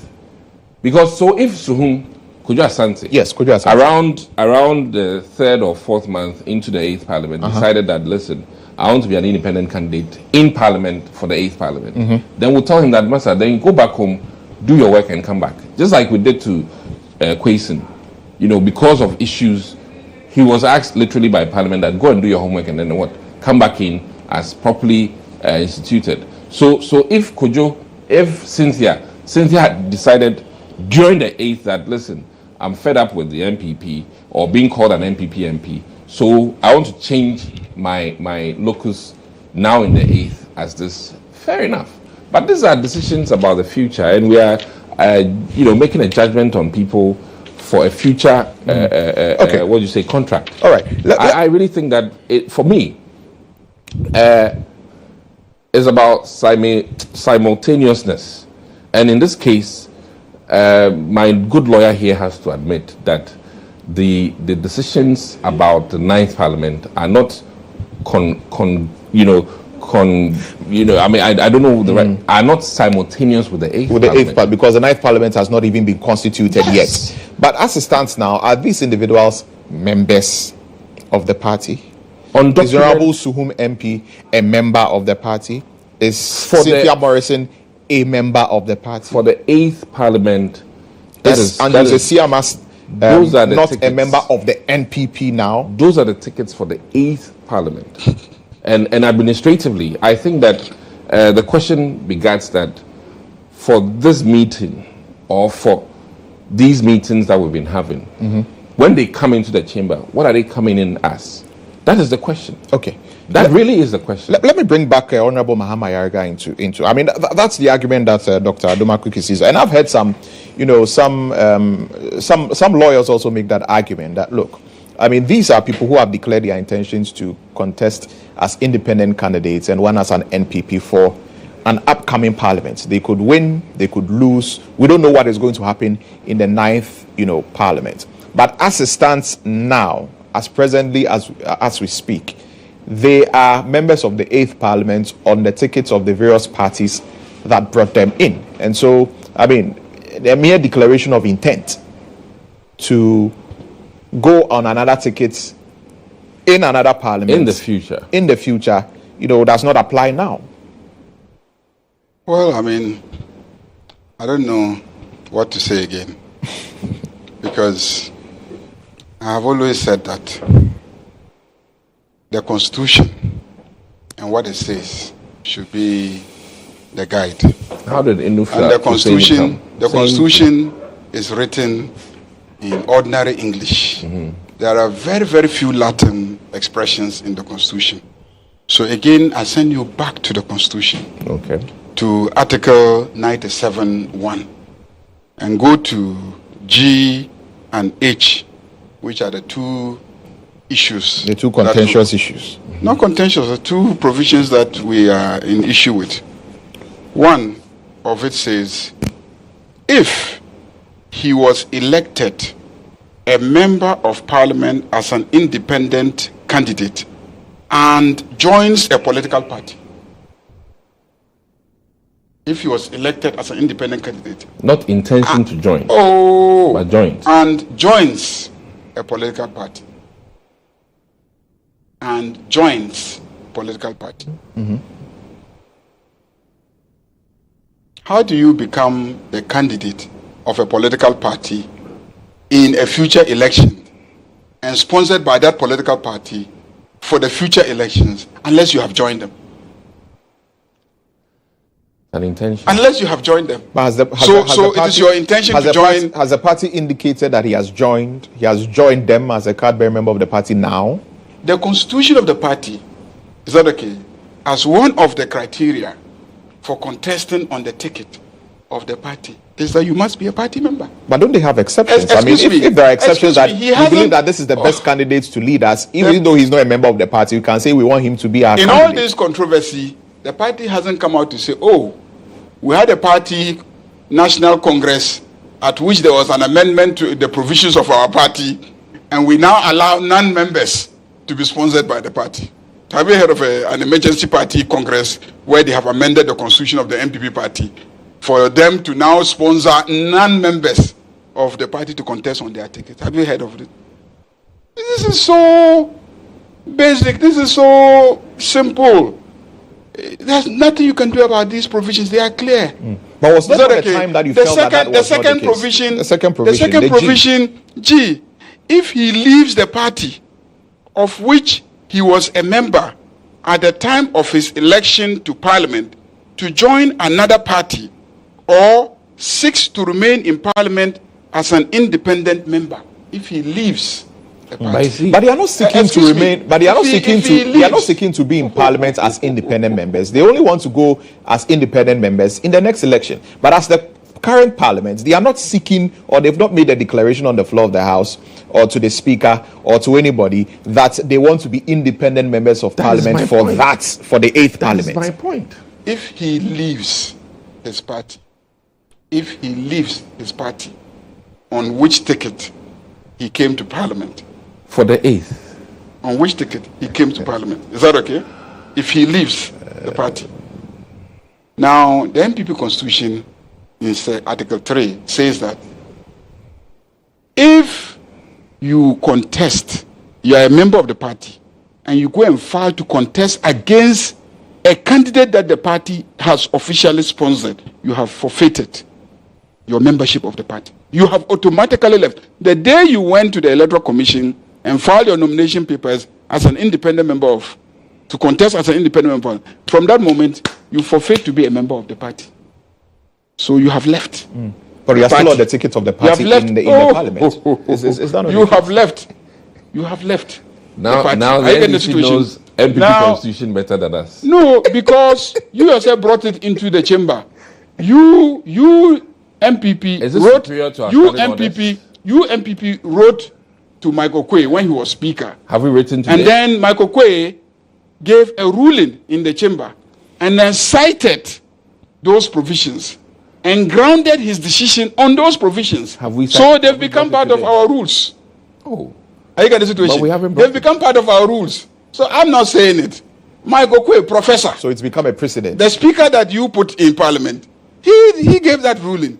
And we're just saying, look, it's a ruling.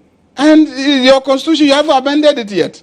If you had amended your constitution subsequently, then we can't be citing it. But it is still in your constitution. If you go and Google the NPP constitution on the internet and go to clause 3, it is the same thing. Nothing has changed. In that instance, MPP wrote to Parliament. In this instance, has MPP written? No, but the attention of the speaker has been drawn to it. That is the other mistake you are making. That is the other mistake you are making. That we are saying that Article 97 doesn't even require anyone to write to anyone. Article 97 is an instruction to the individual parliamentarian. Because it says that a member of parliament shall vacate his seat in parliament. You know, I remember G and H occur. I remember one NDC MPP. So any of us can draw the attention of the speaker. The party can draw the attention of the speaker. The speaker on his own can read it in the newspapers and conduct his own investigation. And when he has evidence such as notice of polls, he can act. Because the constitution obliges him, and our own standing orders obliges him to act, that he shall declare and communicate I think the vacancy. Inisa Fuseni came to Parliament when this similar thing happened. When an NDC member of Parliament decided to cross over for that particular Parliament. And that is what makes sense to me. That if you are, because this thing keeps referencing the party you're elected for or you came on ticket with them. So it is referencing, that bus. So if you're on a bus and you decide to change seat, then we'll put you off the bus and then you work your way back on the bus. I agree with that. But not an intention for the 9th. We're looking, and I keep saying this, this is so simple.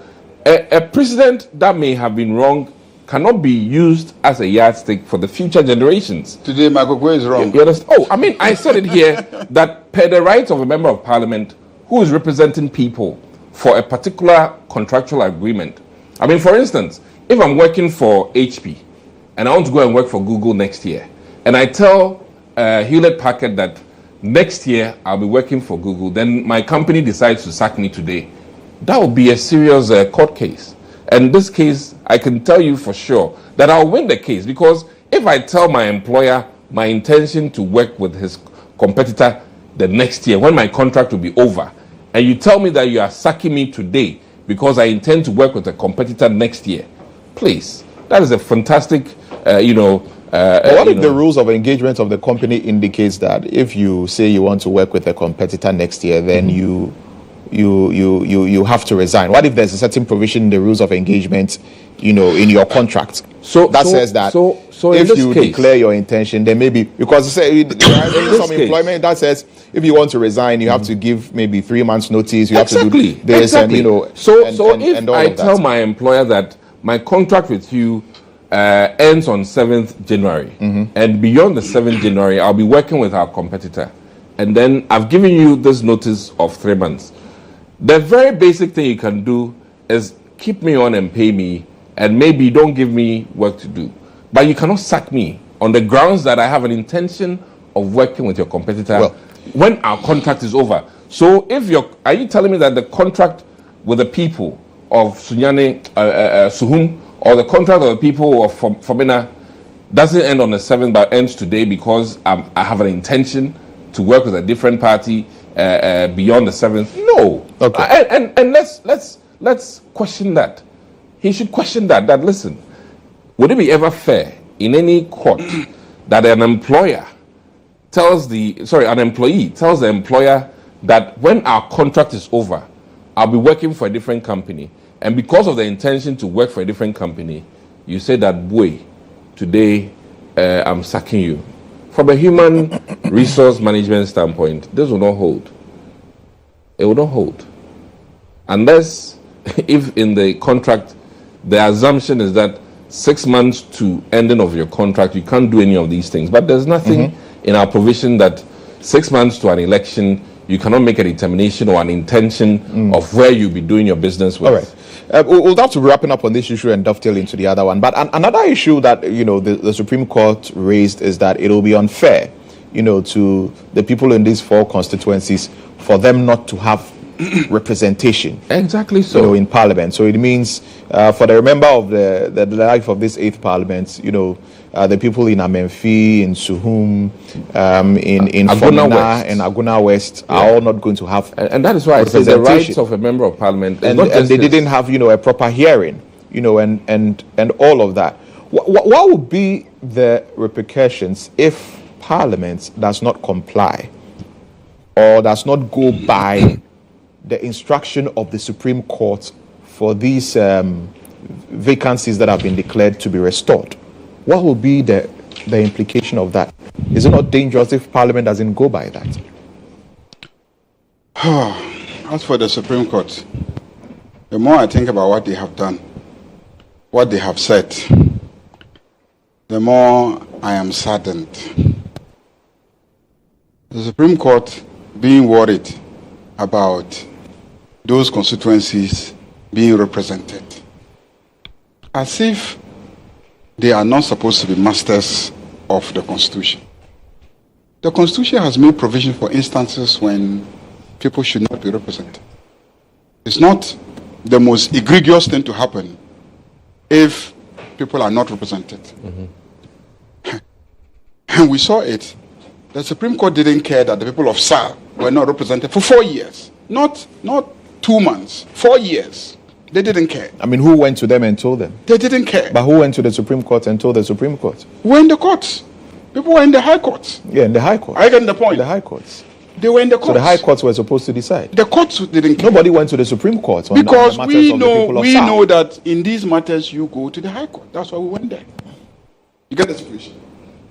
Secondly, the Constitution itself says that if a member resigns, retires, or a seat becomes vacant, 6 months to elections, don't organize an election. Leave it like that till the next election. If all the people on the MPP side decide to resign today, not to do any of the things, resignation is one of the things under 97. If they decide to resign today, we cannot hold by elections to fill those places. We have to go with Parliament like that. The Constitution itself recognizes that situation. So why are you, Supreme Court, behaving as if it is the most outrageous thing for people not to be represented in Parliament? Not heard? Why? The MPs, at the time that the matter was raised, were sitting members of Parliament, were obliged to be in Parliament that day. If any of the things that were said were not true, they were supposed to get and say, Mr. Speaker, what has been said in relation to me is not true. Or it is true, but I have a legitimate basis for doing what I have done. Which legitimate basis is actually provided for in Article 97.2. People are forgetting 97.2. 97.2 enables a member of Parliament elected on the ticket of Party A to actually go and file to contest elections, the next elections, on the ticket of Party B. 97.2 makes provision for that. Read 97.2. But not listen, for the 97.2. No. Listen. You see, people always have to take your time and read the Constitution and read the entirety of the Constitution. Don't pick some word lying somewhere without adverting to other words lying in other places. Listen, 97.2 says that, notwithstanding paragraph G, the paragraph that we are concerned about, notwithstanding paragraph G of clause 1 of this article, a merger of parties at the national level sanctioned by the party's constitutions or membership of a coalition government of which his original party forms part shall not affect the status of any member of Parliament. Do you get it? So in this instance, if the party, PNC, and MPP had decided that for the next election, we are going to come into a coalition and merge. So all candidates of PNC should file on the ticket of NPP, even though they are not members of the NPP. It will not affect the status of that member now in that parliament. So are you getting the situation? So it is an exception. So then does that not go into the G? Does not go into how? How are you understanding this? Or give a little bit of logic to how Doc is interpreting the G, as in it has to. The circumstances have to be for the current parliament. Yes, it will not affect the status of any member. That is any member now. I get the point. So why do you want it to affect our people now? So his argument that it is prospective and about the status of the member in future is just not consistent with the statement in clause 2. Is that clause 2? Clause 2 of Article 97, that it is about the status of the member now. Now, your conduct now. And that hasn't changed. That conduct removes you from the party. That conduct, by removing you from the party, removes you from parliament. Are you getting the situation? So, Bagwin explained this in a very, very articulate way that even I was forced to change my view of Article 97. Why? When Michael Kwe did what he did, they were all quiet. All of them on their side were quiet. I was the only person. Well, he wasn't there. He was okay. He wasn't there. He wasn't there. All the members on the MPP side were quiet. I, on the NDC side, even though Esiama was not a member of my party, I was the only person who publicly challenged Michael Kwe and said, "So why are you not challenging this one?" I disagreed with him. So why are you not challenging this one? But you see, Michael Kwe did not articulate his position well. You get the point? Michael Kwe did not articulate his position. So what were your arguments then? Even as at Tuesday, when the matter was brought up in the chamber, and let me be honest with you, even as at Tuesday, when the matter was brought in the chamber, I was still not too sure if that is the real meaning of 97. If you ask my colleagues, they will tell you, people who walked up to me and said, in the past I've had this view of this provision. This is my personal view. But let me wait and hear how Bagwin articulates it. But what was your argument? But when Bagwin articulated it and said, no. If we apply this prospectively, then it is a useless provision in the Constitution. Because then what is it? Because by that time, it's okay, the member would have officially come to be sworn in as an independent member of parliament. So he hasn't violated any provision. Are you getting the situation? It is meant to regulate your conduct in the life of the parliament now, not to regulate your life in the future. And these parliaments are for the future. So now, in the life of the parliament now, if you engage in any of these things, and they haven't. They have. They haven't. Oh, why? They haven't. Your own party constitution says that. They haven't. Your own party constitution says that. No, the members Listen, haven't. your own party constitution says that if you go and file as an independent, you have left the party. And the constitution says that if you leave your party, so you've left your party. If you leave your party, you don't belong to this house. Their status, their life now in the age. They haven't said that we're going to do business with NDC or we're going to be independent for this particular age. And that's why I use the bus analogy. Please. We're on a bus. You can, and see, what do they call it? That's why Bagwin explained the contract theory. Okay. That you contracted to come here to represent political parties, or you contracted to come here and be independent here. For this time. But whilst you are here, you went and joined a political party. And once you've gone to join a political party, you live here. Because you couldn't have been sponsored by that political party. Is that okay? If you didn't join them. If your party had gone into a merger with that political party, that would have created a completely different scenario under Article 97 Clause 2. Those are the clear provisions of the Constitution. And so, why yesterday it made sense and today it doesn't make sense. I don't understand the NPP. But I'm not surprised because the other time I listened to the former Attorney General, Ayikwe Otu. And he said, that is politics, that survival of the fittest.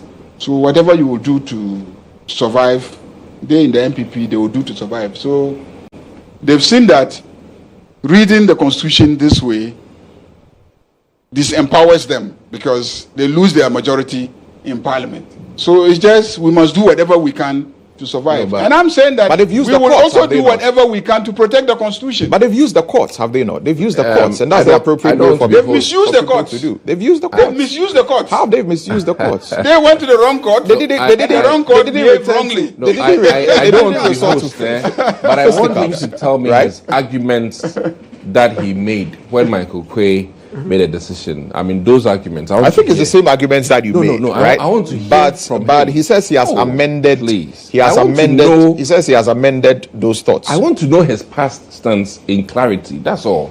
So let me. But I think he's already made that. Let me hear. I think he's already made that point. That time, what was your argument? But moving into Parliament tomorrow. Doc I want to hear him. Doc here has suggested that there should be some sort of meeting, for both sides to see eye to eye. What is the intention of the NDC going into Parliament tomorrow?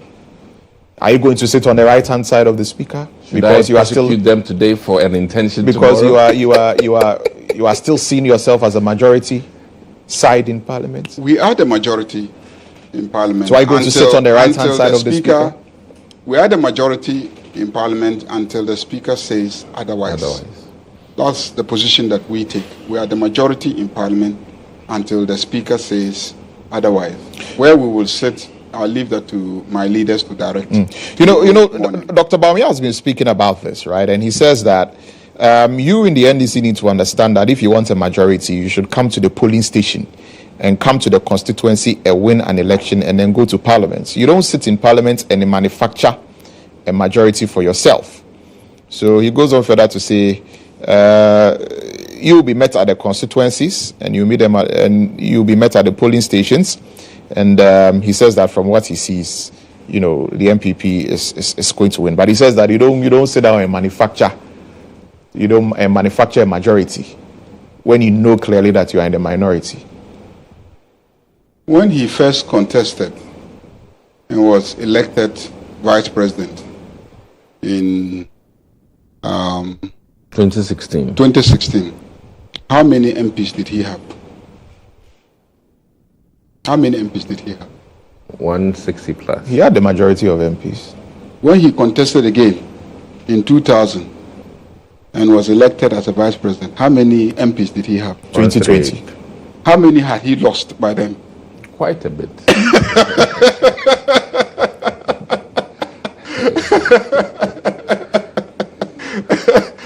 Bawumia never ceases to amaze me by the extent to which he goes to clown. So this is his usual clowning self, He's always clowning. He's just sit there and then you make such funny, ridiculous statements without even thinking about your past and your present. And you were elected in 96. You had so many majority, you could do whatever you wanted. Today you are struggling over one. Okay? Given the mess that you perpetrated on Ghanaians, which led them to reduce your majority status to where you were almost co-equal with the opposition NDC. Actually, given the further mess of the 4 years that has bankrupted the economy, has taken you out of the international financial markets, has led to your bonds being junk, has led to your status being declared by all rating agencies as junk. Well, it's improving now. It's improving now. Where you have sent the dollar rates and everything, given all that, if Ghanaians are to further take a decision on you, do you know how many seats you lose? Who says we are not ready to meet you at the polls? Who says we are not? We are meeting you both at the polls and in Parliament. We are meeting you everywhere. Everywhere, both at the polls and in Parliament. Come and meet us in Parliament. What will happen in Parliament? Tomorrow is not far. If you've lived all these years, don't be worried about one night. But I think Ghanaians are interested to know really what happened in Parliament. Given what happened on 7th January 2021, where we saw, MPs engaged in fisticuffs in Parliament because there was contention on voting for the Speaker of Parliament. They were engaged in fisticuffs, ballot papers being snatched and chewed. Carlos Ahinkra running with Muntaka chasing him. Carlos Ahinkra needs a big round of applause for doing that. I'm just saying that. Seriously? For doing that. He's gone in the annals of parliamentary history. And people and the NDC have said they have intelligence that the military will be deployed to Parliament again. Governor Kwame Agboja in the NDC's press conference yesterday indicated that they have intelligence that there is a meeting and the military are planning, or there's a plan to bring the military. It's the marshals that control Parliament, not the military. That one. These are terms that need to be respected. Would you call on the Speaker to heed to what the court has said and suspend, that decision? Would you? I think we need to sit on it as a block, and that's why I was proffering in my small mindedness that based on issues of contention that we've had in a whole, you understand, we may need a sitting off camera before a decision is arrived, so that at the end of the day, egos are at play here, whether you like it or not. And Ayariga said some things, but I wanted to also remind Ayariga that the Speaker is made Speaker by the Chief Justice. Powers are so interconnected. Yeah, you understand. And then later on, nominations are confirmed in Parliament. So really, one does not do without the other.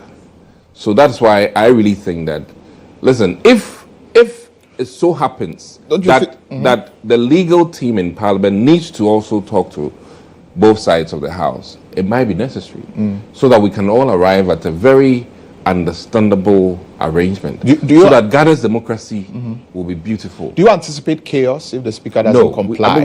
Listen, if the Speaker says that the Supreme Court is wrong, as has been espoused by a lot of people, and they have no jurisdiction in the matter, and so they are not complying with whatever directive, Supreme Court can't tell Parliament what to do, because they are masters of their own rules. Personally, do you now a matured parliamentarian. What danger is there with regard to how people view the Supreme Court and the powers of the Supreme Court when they make rulings or when they make decisions? If a situation like that arises? I think that if you make a decision that you have locus for, then because another contention which I must admit that Ayariga has drawn our attention to is the fact that is that decision meant to come from the Supreme Court, or is it supposed to come from the lower, court? So these are things that need to be looked at carefully, and that's why I'm saying that we all need to be mindful of our democracy, and yes, we make the rules for man, to help us govern the nation, but there are always exceptions, and this is why I'm saying that I think that very good counsel needs to come from both sides. And one thing though, in the medical practice, you don't take care of yourself as a doctor. You go and seek direction because of sometimes your cloudiness in thought.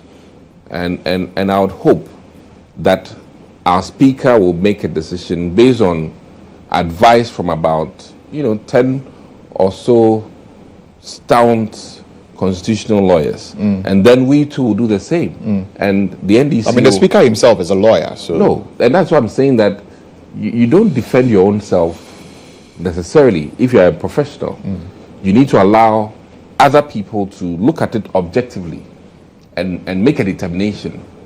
And I really think that we have reached a point in time where decisions by people in certain offices need to be guided by very well thought out, legal teams, because if the Speaker, his decision was made just solely by him, then I'll be troubled. And likewise, the Supreme Court with 5-member panel, I think that they also need to do further work and then come up with something very solid so that we can all learn from each other and make a very coherent, understandable decision by midnight today. Okay. All right. And no MPP member of parliament wishes to meter out violence on Tuesday. None of us. We are people, but he still insists that you are the majority. We are people who would abide by the constitution. We are men who follow the laws and the rules of engagement, and I think that is our character, and we'll maintain that character in this country, and will not wish or meter out any violence. It is not in our nature. It shouldn't be in our nature as members of parliament of the 8th parliament. Okay. We've learned lessons from E-Levy, and we are better men and women now. I would hope. So I really think that the NDC, because now I don't want to go and inflict any injury on calling him a minority. The NDC caucus, they are trying. That's the stance now. Are they not the majority? Per my books, no. But at the last from the last sitting of Parliament on Thursday, but based on my they were declared the majority side. That the rights of these four people, and in the next sitting, the Speaker has not declared that the seats are no more absent and all. So from that point till now, are they not still technically speaking the majority side? Are they not? I see myself because the Speaker has made a ruling, right? On that. That Speaker's ruling. I see myself still. And per the standing orders, if that happens, because Cynthia has not said she's stopped business with the MPP. She hasn't, and I think that, let me even proffer this: should the Speaker have asked these 4 people where they want to do business, and they said 3 MPP, 1 NDC, what would he have done then?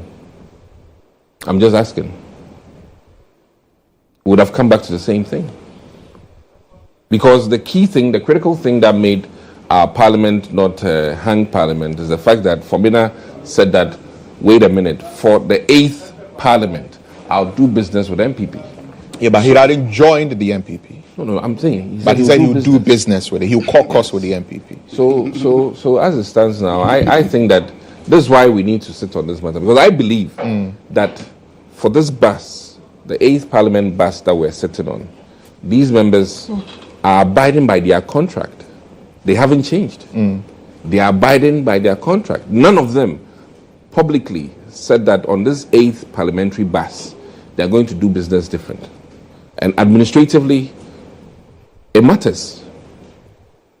Why shall we meter to them since based on intentions to do something in the future today?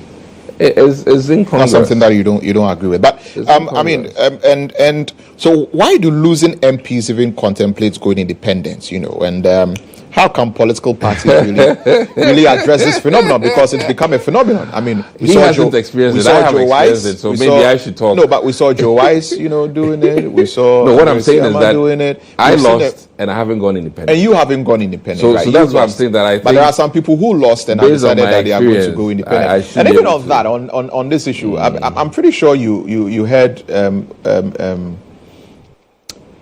Samukujeto. Elder, statesman, Council of State, member, former GBA president, say that the Speaker should have gone to the High Court for the High Court to give the determination on the matter before it comes to rule and all of that.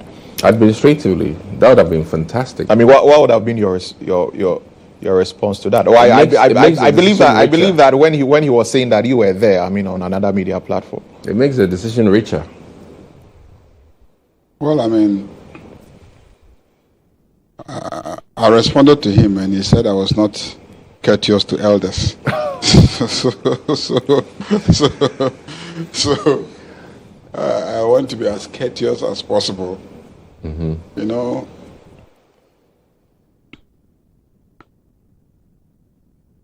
don't know when he speaks as an elder.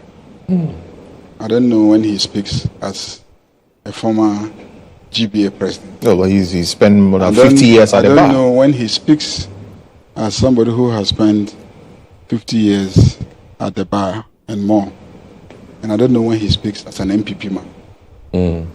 Me, I don't hide the fact that I'm an NDC man. So I speak as an NDC man. And I always use my understanding of the Constitution to try and convince people that my understanding is the right understanding. Yesterday, again, he intervened in a conversation as an elder statesman, as a former GBA president. And when he finished, I said, I thought that as a former GBA president, he's going to take the Constitution also and read it and show that my reading of the Constitution is wrong. But he hasn't done that. And he goes on and on and on and on about that. You. So I took the same Constitution and read Article 97.1 and said, 97.1 doesn't say that if anybody engages in the conduct stipulated in A to H, that the Speaker should go to the High Court and get an order to declare the seat vacant. I said 97.1 says that you, the MP, 97.1 is giving instruction to you, the Member of Parliament, that you shall vacate your seat. I said, what in this direct, order of the Constitution is so ambiguous that it leads to one going to import an understanding that you should go to the High Court and get an order. I said, now you go to 99, and 99 says that if there is an issue that needs determination and anybody should challenge it, you should now go to the High Court to challenge it. When the Speaker says that your seat is vacant, and you say your seat is not vacant, you can now go to the High Court for the High Court to make a determination whether your seat is vacant or not vacant. This is all I said. And he says that I was not respectful to elders. Then he said, do I know that, this country has gone through the killing of judges, and every year we celebrate Martyrs' Day and etc. I said, I didn't talk about killing of judges. You are the one bringing the killing of judges into the conversation. And you should know why judges were killed. So let's not go into those matters. For me, my whole idea is that we must all fight to defend the Constitution. The reason is simple, that we're all behaving the way we're behaving because of the Constitution. Because of what we understand the Constitution to be saying. The reason why I'm not going to take up a gun and go to Flagstaff House and seek to remove Akufo-Addo is because the Constitution says that, if I want to remove Akufo-Addo, I should wait. Election time, I should go and vote. Is that okay? And that kind of thing.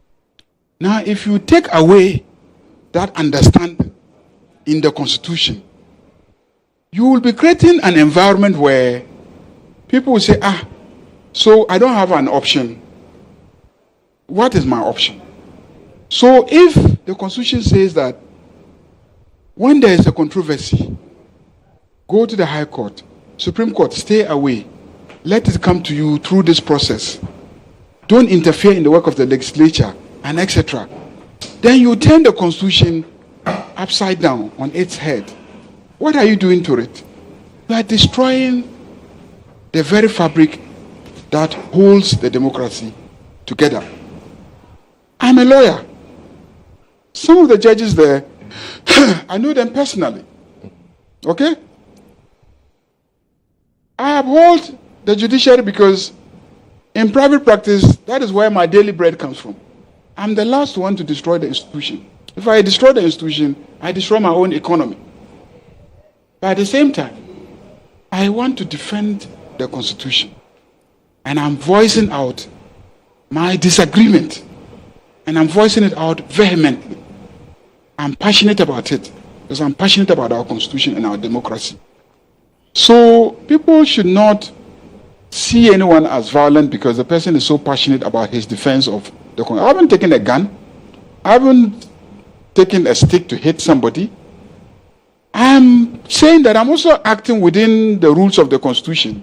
Because I'm acting within the rules that say that the Supreme Court shall not interfere with the Constitution, the legislature.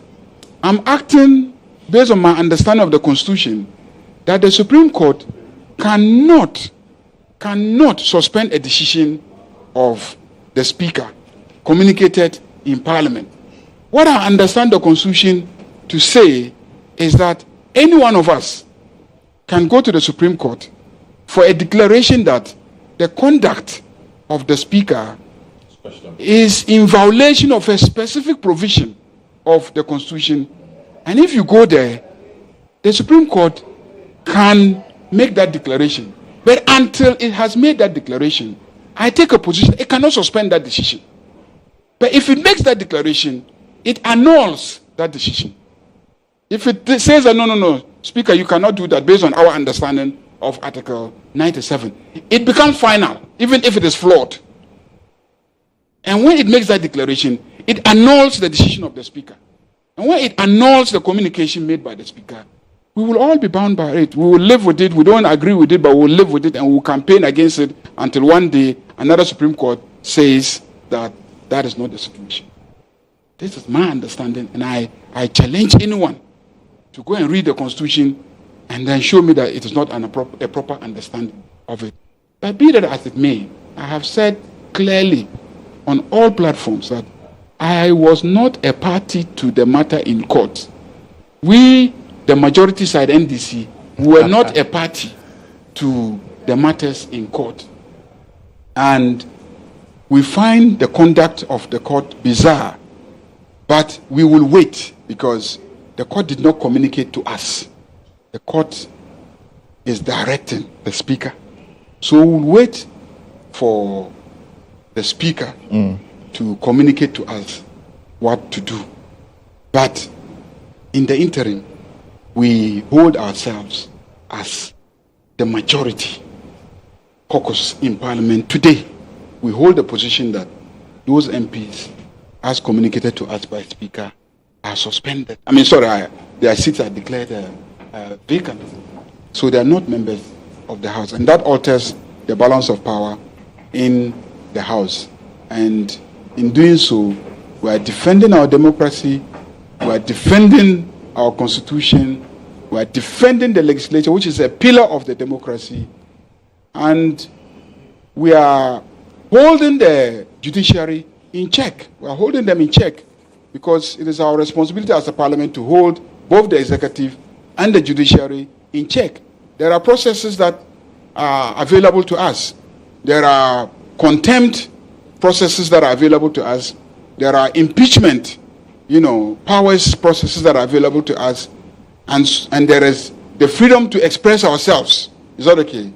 Because the Constitution guarantees freedom of speech. So we are using those tools. We haven't resorted to violence. As for inside Parliament, the Constitution and the history of Parliament and the practice of Parliament anticipates that sometimes it can get chaotic. That is why the laws and the practice of Parliament make provision for marshals, so that when it gets chaotic, the marshals, acting under the instructions of the Speaker, can exercise order in the House. So people should not be afraid of what will happen on Tuesday in Parliament. It will just be within the confines of Parliament, and there are marshals there to ensure order in the Parliament, and the Speaker is injuncted and obliged to make sure that there is order in the Parliament.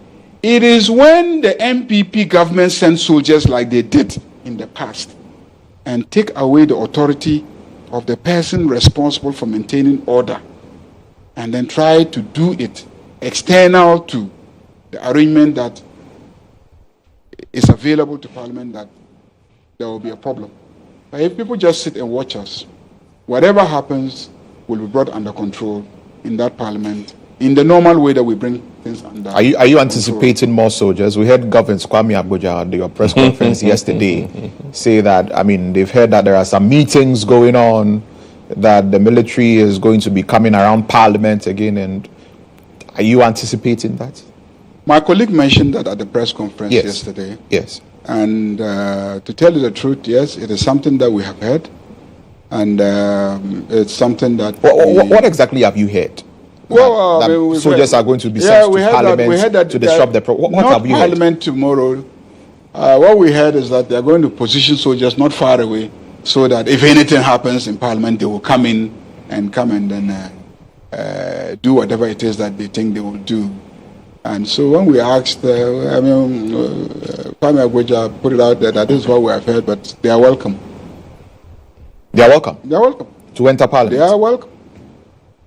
They are welcome. That is something that you complained about the last time, that they have no rights they have a right to enter Parliament. They have a right to come and sit in the visitors' gallery.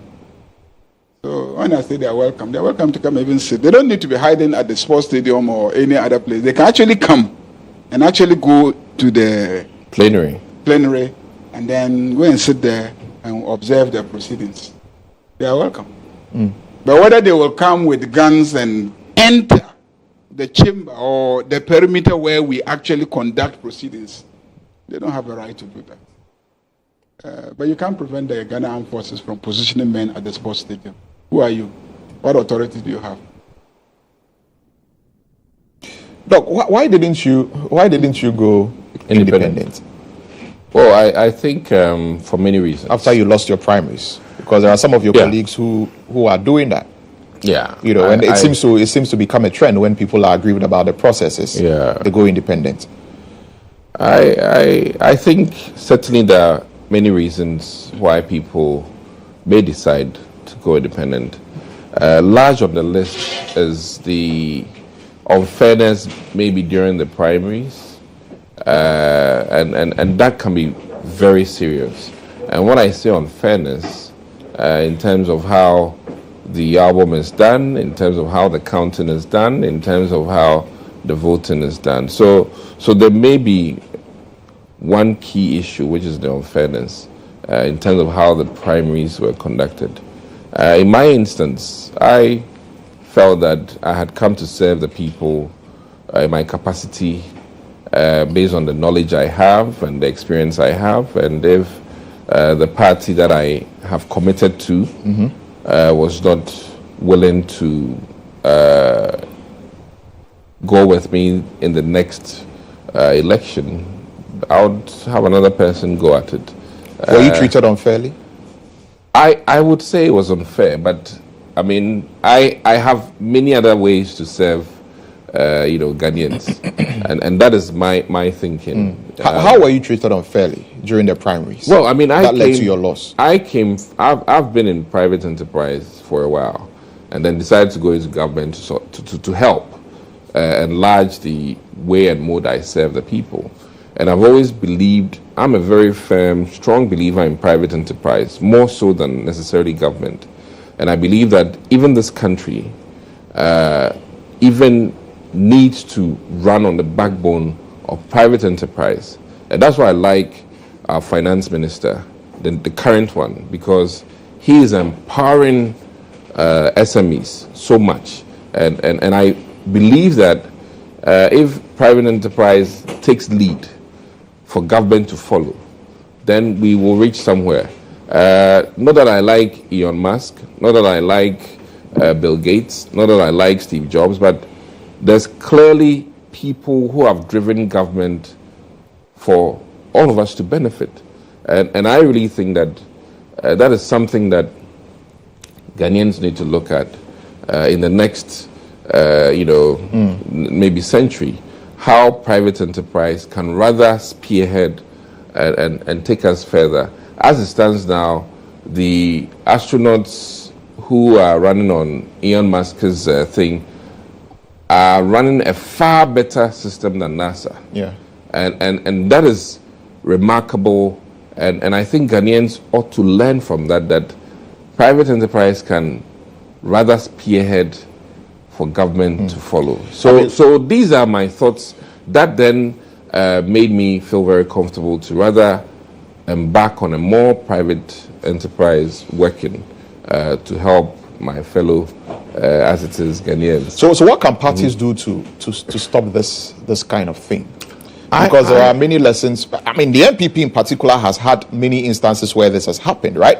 In the case of Honorable GHOne, you know, yes, and even for Bekwai, yes. you know, he went. He felt he was not treated fairly. Absolutely. He went independent. He won. And the party had to make overtures to him, you know, and then he became first deputy speaker and all of that. And it looks like the party didn't learn from that. We heard the president's, you know, on the campaign platform, I can't work with Andrew Sesiama. He's not a member of the party. People in Formina don't vote for him. All this, all that. And then he won. And now you have to go with your tail in between your legs to go and beg him to caucus and then make him second deputy speaker. So, I mean, how do you deal with some so that people don't feel aggrieved?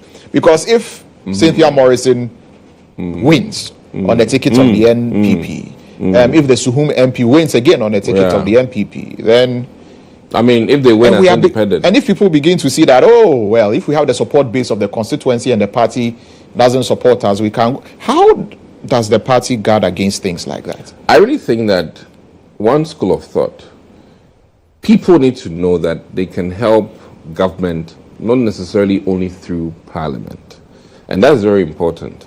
I think everybody feels that you know, if you want to do governance and you want to help government, it is only through you know, a parliament. There are many paths through which you can help government, and I think in the future I want to be an example of somebody that proves to the people that there are so many ways to kill a cat. So if your intention truly is to help people through good governance, then one arm of government isn't the only way, and being a member of parliament isn't the only way.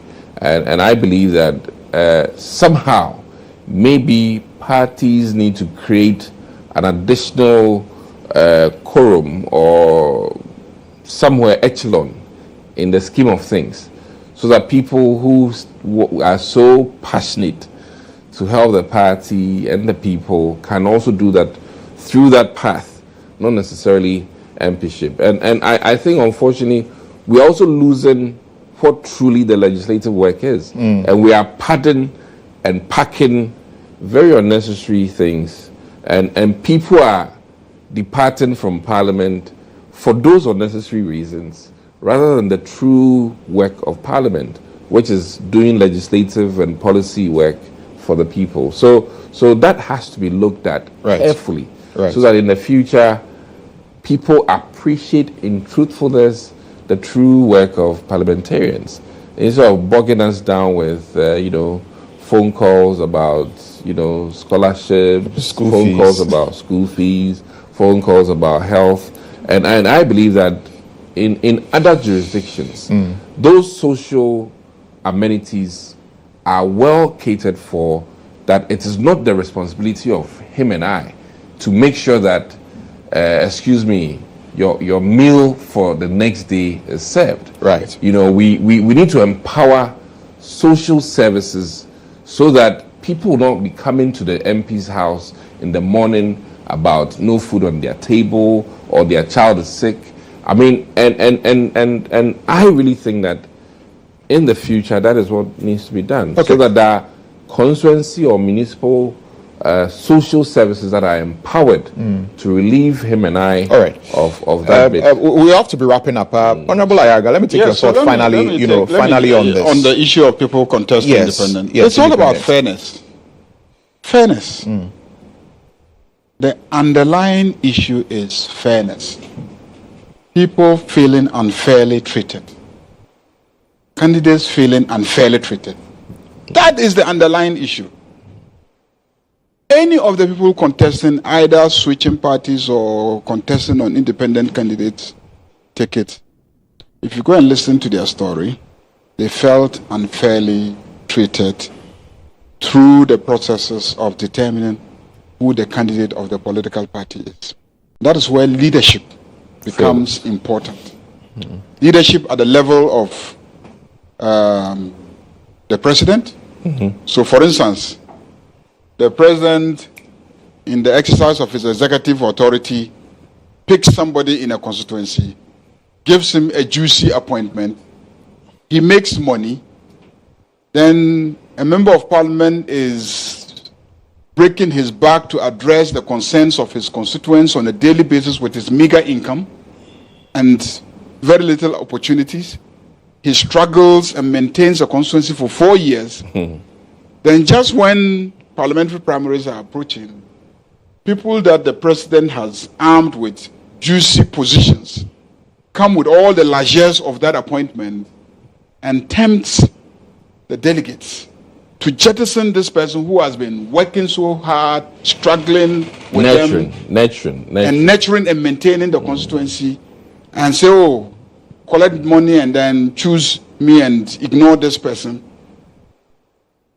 And the president says nothing. The president doesn't rein in that person. Please come here. I gave you this appointment to help the party, but not in this manner. Don't go and disturb this poor MP that has been struggling. I haven't given him an opportunity like I've given you.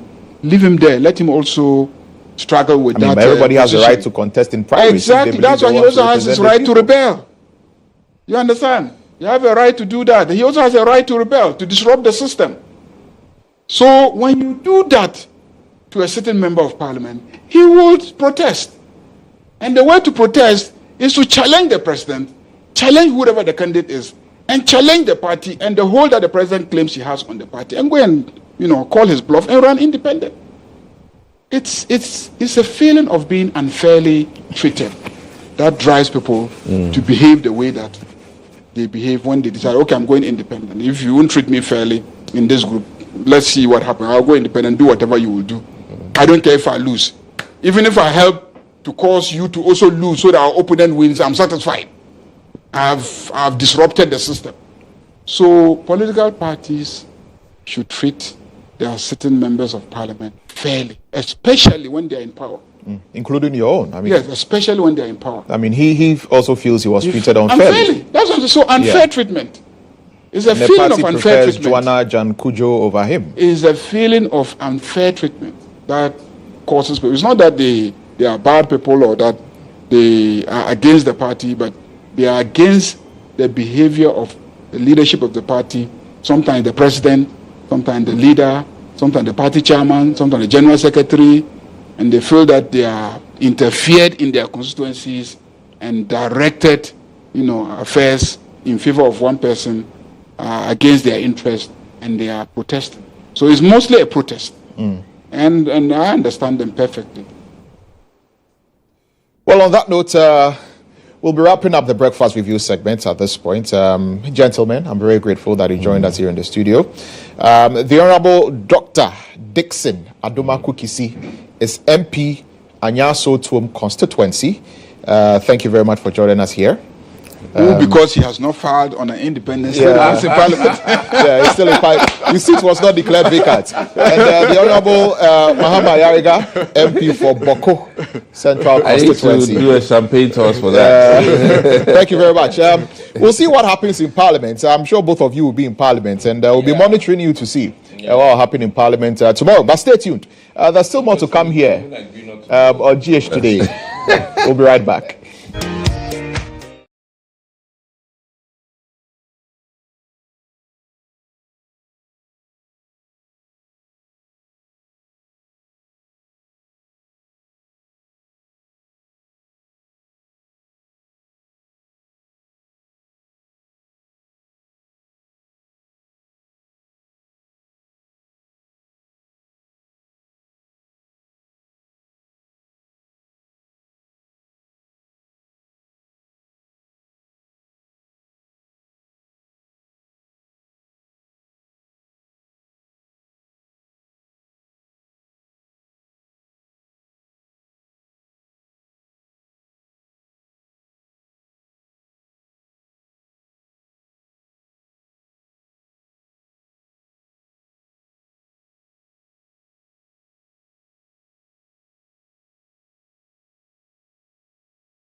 Today here on GHOne Television, and thank you very much for staying tuned. It's time for us to have another conversation. We want to talk about the Development Summit, right? Development Summit, which is coming up this month. In fact, it's starting very soon. In the next 2 days, it's about to start, and it's all about e-jobs for all. It's all about entrepreneurship and a host of other things. And of course, you can see the flyer on your screens right now. And to discuss this, or to give us more information about this in the studio today, I've been joined in the studio by the CEO of CD Ghana. The CEO of CD Ghana. Now, the CD Ghana is not the CD that you know, as in money. But of course, it can bring you money. The CD stands for Community and Entrepreneurial Development Initiative, right? And you are hearing the voice of the CEO, Kingsley Kweku Pinkra. Good morning to you. Good morning. Welcome. Thank you. Great to have you in the studio. Thank you very much. So let's talk about this development summit, right? Okay. What is it all about?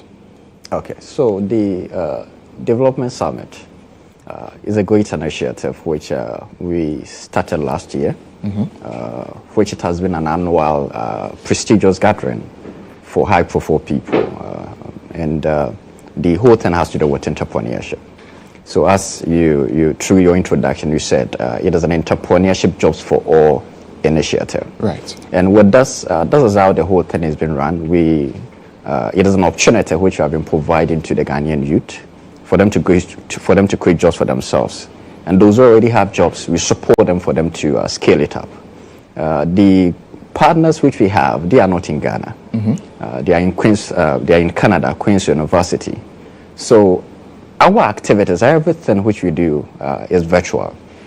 But since it is a hybrid opportunity which we provide to these beneficiaries, there has always been a need for us to combine it with an in-person program. So we begin virtual, we end as an in-person program. And that's what we call the Development Summit. So the Queen's University people will be joining us in Ghana, which is tomorrow, for us to begin on Wednesday. We have great partners, including the Ministry of Lands and Natural Resources through the National Alternative Employment and Livelihood Program, which we are using our program to also support address the illegal mining issue, which we are having. We have another Canadian partner as well who support with the mentorship. And we have Joyce Ababio Design Institute Africa, who are all partners of this great initiative which we are having. So the Development Summit itself is an in-person program of what we have already been running, and it's happening at the Accra International Conference Center on Wednesday to Friday. All right. So what's the theme, for this Development Summit? You mentioned that, so this will be the second? This is the second The second edition of the Development Summit. Sure. Exactly. So what's the theme for the second edition? The summit itself is for entrepreneurs. So in terms of our team, has to do with supporting entrepreneurs. Right. So we call it Igniting Futures. We are supporting the future entrepreneurs in Ghana through entrepreneurship and innovation. So Igniting Futures, entrepreneurship and innovation for sustainable development. So that's the team. So whatever discussion which we are going to have will be discussions on entrepreneurship. There are great activities which we are going to have, like development dialogue, where with that we'll be delving into national issues.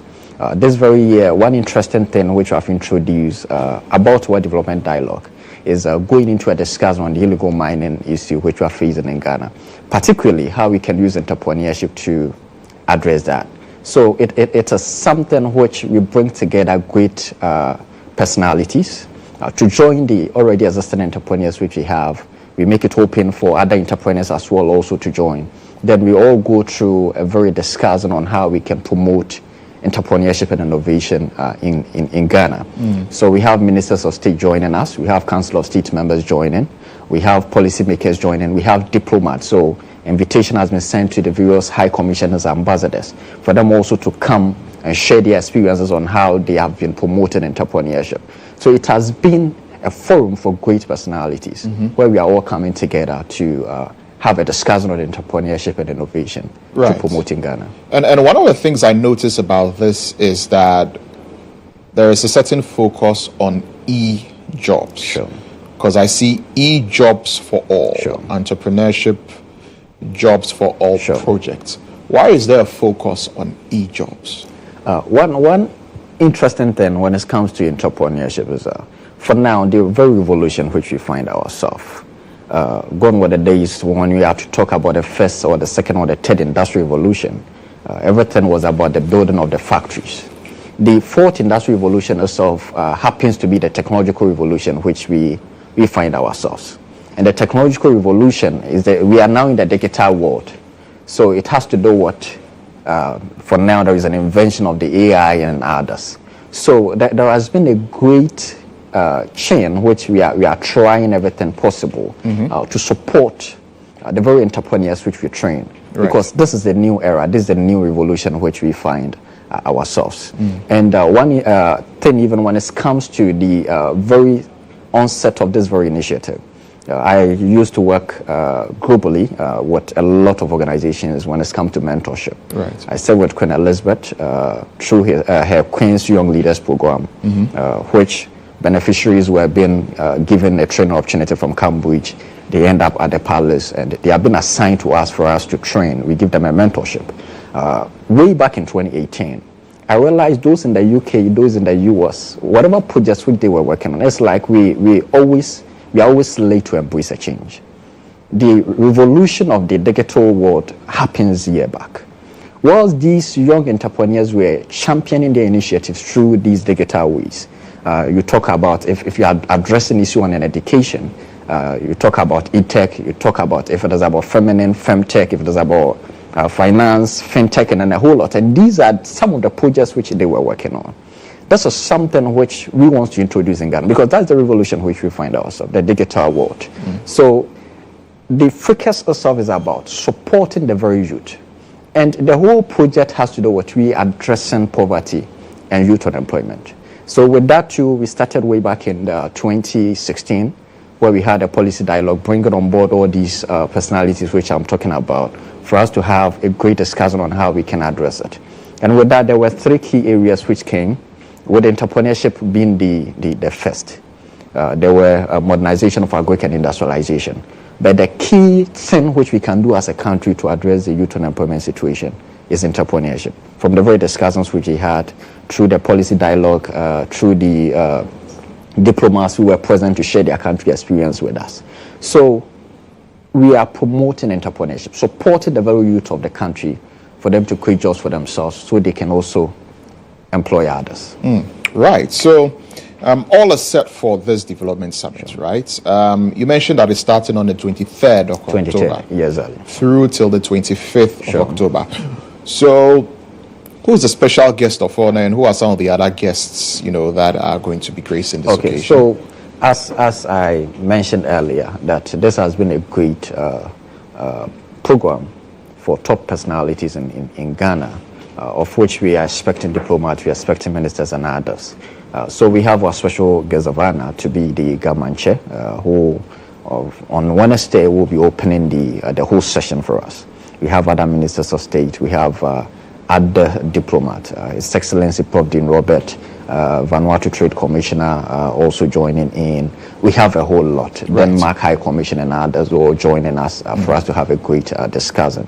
Ministers of state, so the various ministries who do have a stake when it comes to job creation. So a host of dignitaries are all coming to grace the occasion. To have. So how can one attend this conference? Is there any special protocols that one needs to go through to be able to attend? We have a limited seat, so with that, they have to register to attend. So how do people do participation itself is free. Okay. But if they want to attend, they just have to go on our website, which is ejobsforall.org.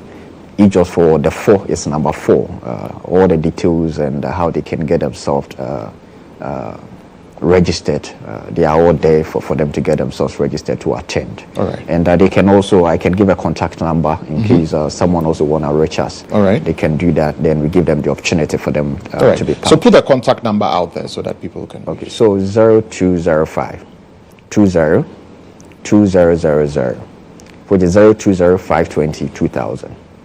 020 520 2000. All right. So anybody who would call that number will be able to get in touch. So we get them registered because we have a limited seat. We don't want to make it open. So we want it to be a situation where we know all those who are participating.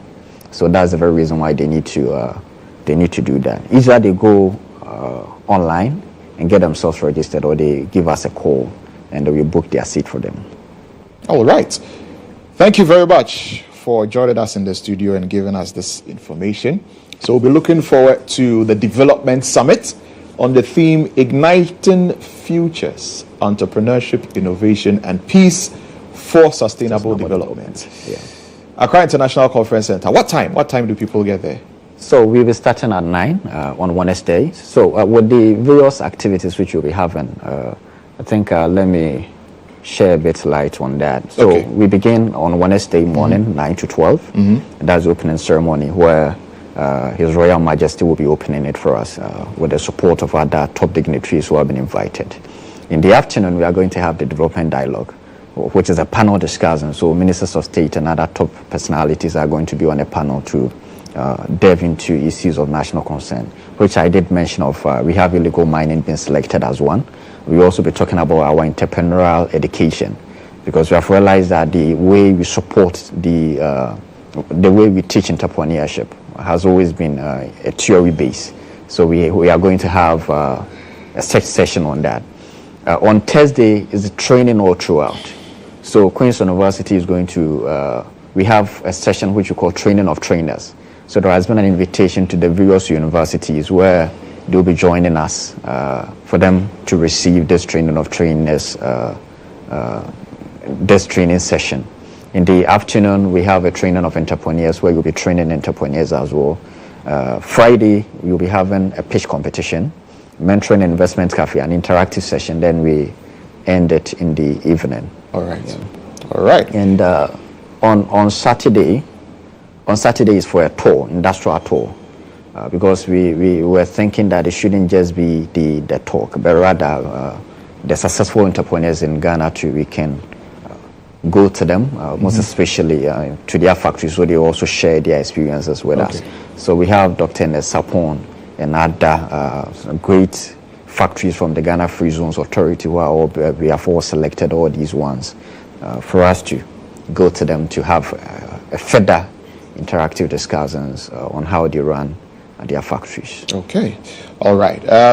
Thank you very much, Kingsley Kweku Pinkra. Thank you for joining us. Excuse me, here in the studio for us to talk about the Development Summit. And so there you have it. Be sure to call the numbers, to visit the website, register, and be a part of it. And don't miss out on this opportunity to be part of something big and something that will even enhance your chances of becoming a better entrepreneur and taking advantage of the various tools that are available for you to succeed.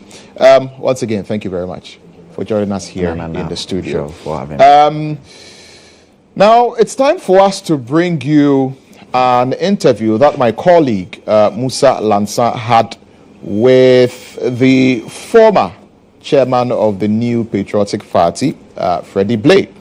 He sat down in an interview with Freddie Blay and had this one-on-one interview on a wide range of issues, including some of the issues that we've been discussing here on the show. And so we are bringing you a playback of that interview here on the show on Hard Talk.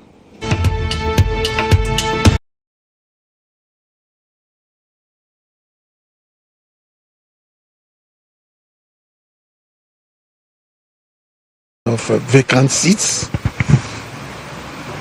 in Parliament by the Speaker. Humility, I disagree with what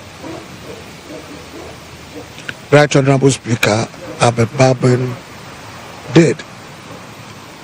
I understand there was a motion moved by Haruna Idrisu, Tamale South, yes, and based on that, he made those declarations. It's on the surface of it, I've seen it a well thought out reasoning, according to him, and it appears that it's been planned. Of course, what I gathered as Haruna himself at a rally earlier on in Tamale had indicated that that's exactly what they're going to do. They take over the control of parliament and indeed send the governing ruling party to minority. It's created a lot of disorder and chaos, obviously, but it's at best of a nuisance value. It wouldn't get that far because we have barely 2 months to go to election, and I don't know what use this will serve, because our constitution is crafted in such a way that executive power is in the hands of the president and his advisors or his cabinet and ministers. Parliament, of course, will make the law, but they don't initiate any policy. They don't speak to individually, don't come out with any programs to be implemented. They rather approve of it, monitor it, and vote on that. It's like that with our constitution. And therefore, within these 2 months, unless if that happened earlier on, then they need to align, compromises to be made. And then if the minority, that is those who don't belong to government, the executive and the government are in control of parliament, then they need to align themselves with whatever the executive is doing, come to some compromises. But it's too late in the day. So I sincerely think that it doesn't help anybody. It doesn't help the minority, or if they want to call themselves majority, as it were, or the executive. It doesn't help parliament. It only creates an impression of destabilization. But the Speaker quoted Article 97 to back his decision. We've all read Article 97, GH, and all that. It's elaborately referred to, but it's interpretation that we all disagree. And I'm saying that once there is a controversy over its interpretation, the best place to have it interpreted would be the Supreme Court. And as I've indicated,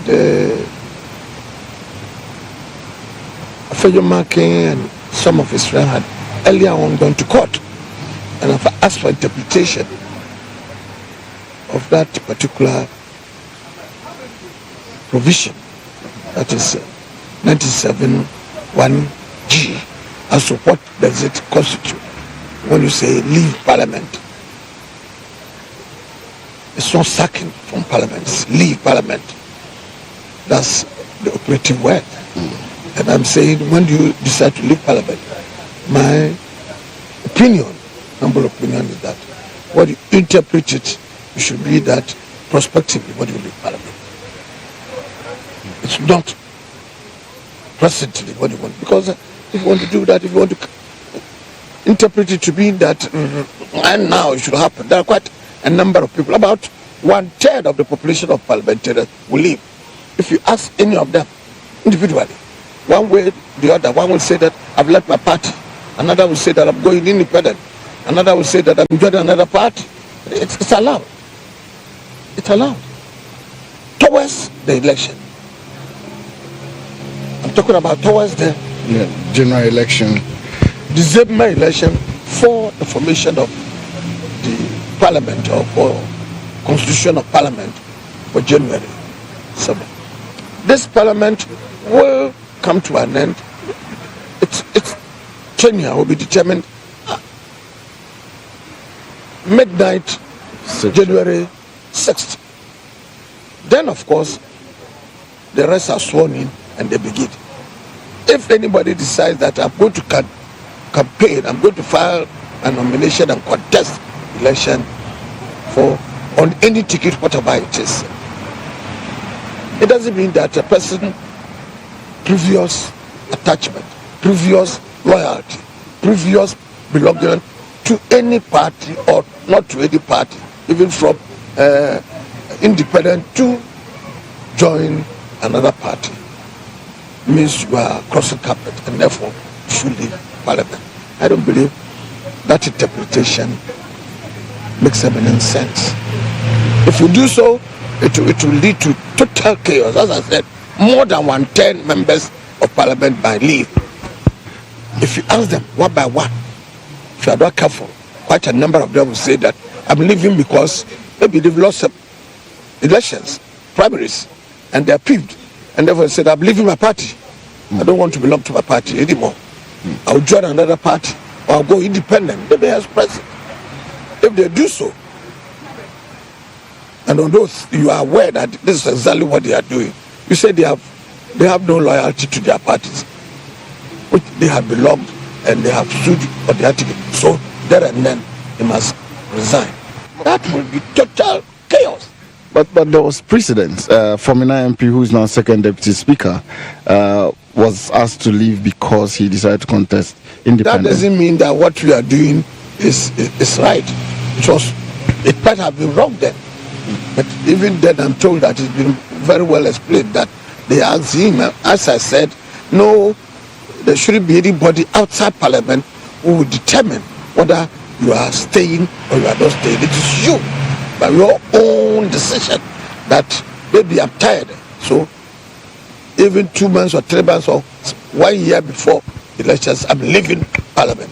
Then, of course, you've left or you've cross-carpeted, but not towards the next session, not towards the next constitution of the Parliament. Definitely, if you do that, as I've already pointed out, there will be total chaos. Now, there's criticism against the Supreme Court for announcing or deciding that there should be stay of execution of the Speaker's directive. No, the court was seized with the jurisdiction to interpret. And they are saying that until that it's been determined, the matter that has been brought before them is determined, there should be a stay of execution. Or that one will create total disorder. You have to reconstitute the Parliament, you have to reconstitute the front bench, you have to committees and all other things. If at the end of the day you succeed, you can easily go ahead and do that, even if it's left amended and that's what you want to do. But if the court says otherwise, that you were wrong, the Speaker was wrong in his interpretation of Article 97G, the status quo ante must be maintained before. And that's what the Supreme Court has done. I find nothing wrong with what it's a mandate to do so. It has done so neatly. Some say that I've heard some arguments that the Supreme Court is being partisan and so forth. I don't believe so. See, when the ruling goes in your favor, then you say it's good. If it goes against you, then of course you criticize. But what they've done, any court, what it sought, will do the same thing. Now, the NDC insists is the majority in Parliament, and they'll go ahead to I don't believe that to take their position. I don't believe that that's what they do, because as I said, this country doesn't need that kind of order. 2 months to election, and there are many of them are busy campaigning. But unless they have given up and they think it's an indication that they can't win the election, and for that matter they must create chaos. 2 months before, assuming that they are winning, 2 months before you take over power, you want to create confusion in the country, you want to destabilize the system, you want to bring governance to a halt. Now, that I don't believe will be a very good decision. But there are, of course, among them quite some enthusiastic individuals, overzealous individuals. Well, they love the chaos, they don't want stability. See, some of them have not belonged to the old system where they not exercise themselves of so-called revolutionary garb, and therefore they would prefer demonstration, strike, boycott, and what have you. It doesn't help anybody, particularly when we are almost in transition, if you like it. Is it not a case that the Supreme Court is interfering in the work of Parliament by asking them to stay execution of their own decisions? Listen, I have already told you that it is the only body in the Supreme Court, not all court system. It's the only body that is created with power or mandate to interpret the Constitution. From my perspective, this is what they are doing. And before they do that, so that they wouldn't render the decision that they make, assuming it goes one way or the other, negatory. They say, look, hold on, don't do it until, don't implement your decision. Your decision out of your own interpretation of what rightly belongs to the Supreme Court. Indeed, I'm told, I stand to be corrected, that the Speaker was prompted that, look, this matter, we made aware of it, and therefore we've gone to court for interpretation. Mr. Speaker, will you hold on a little for the interpretation to go on? After the interpretation, you can, therefore, implement whatever decision you make. It displeases someone ahead. To me, it's unfortunate. It shouldn't have come to that. We want all the arms of government to cooperate, all arms of government to work with one another, so that we will deliver on our mandate as three arms of government to help the people of this country alleviate poverty and bring development. If you get yourself involved in only fights, cockpit fights and destabilization, it doesn't help anybody. But what happens if the Speaker ignores this ruling from the Supreme Court? I wouldn't know what the Speaker would do. The Speaker has sworn to uphold the law, to abide by the Constitution. And the Constitution says this is what Parliament must. You don't interpret it yourself, because the interpretation is left for Supreme Court. And you say that the Speaker is determined to ignore what the Supreme Court tells him. I can't imagine that. We live to see. Is there any way? Can the Speaker be removed? Of this country will say that the court has ordered, the Supreme Court has ordered that do this way or don't do this. And you say you will ignore it. We are told Parliament is a master of its rules. Absolutely treasonable. But we're told Parliament is a master of its own rules. That's a different matter. We all understand it. One within the chamber, you're doing one thing or the other. How to proceed and do all. But that's different. But when it comes to the Constitution, he interpreted the Constitution. And the Constitution has been left for Supreme Court to interpret. No other body interprets it. It's that they could go wrong or go right, but they have the mandate to interpret it. And if you interpret it differently, and they who have the mandate interpret it one way or the other, you are bound by what they say. And to tell the world that you won't go by it and you will do something else and make some, as I said, overzealous young men within your ranks say that they want to wait for you to come. It's prescription for disorder. And you, ma'am, have prompted it. It's almost like what Trump did on the 6th of January in the U.S. I can't countenance that. I can't think of that. I don't believe that it will happen. The Speaker is the third gentleman in the realm, and he's sworn to go by the Constitution and help. Even if there are little frictions here and there, let's see how we resolve it, and don't go frontal to defy the arm of government which interprets the Constitution. I can't imagine it will happen.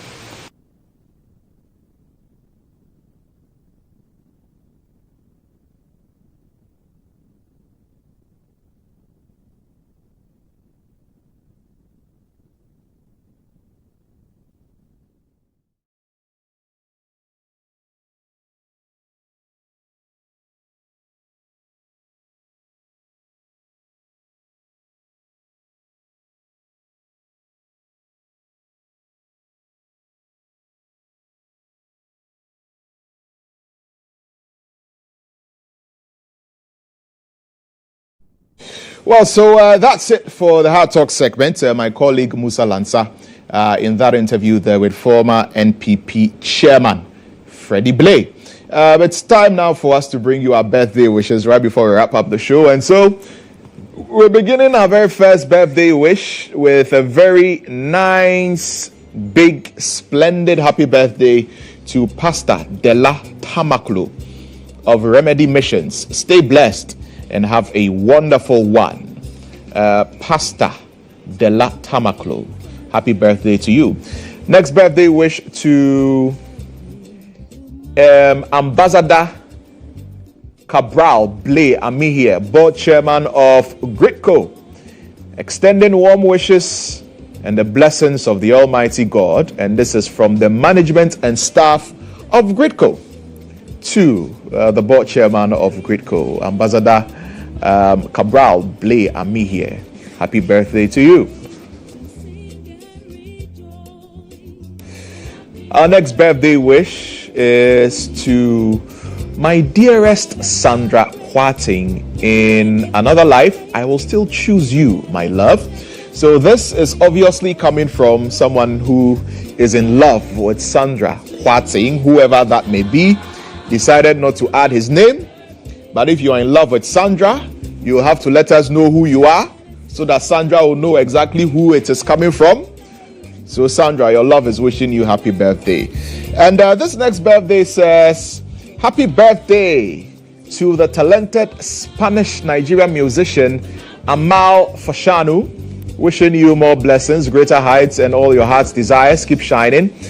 We at GHOne TV appreciate you loads. So it's from us here at GHOne TV. Amal Fashanu last week was here on GHOne TV on GH Today and also on Rhythms Live. It runs a system where we are able to run on Dante to be able to do our broadcast mixed well also from this van. I've used this OB van for quite a number of big productions, i.e. 3 music awards, the late President Rollis' state funeral, Emmys Africa Awards, and a number of them.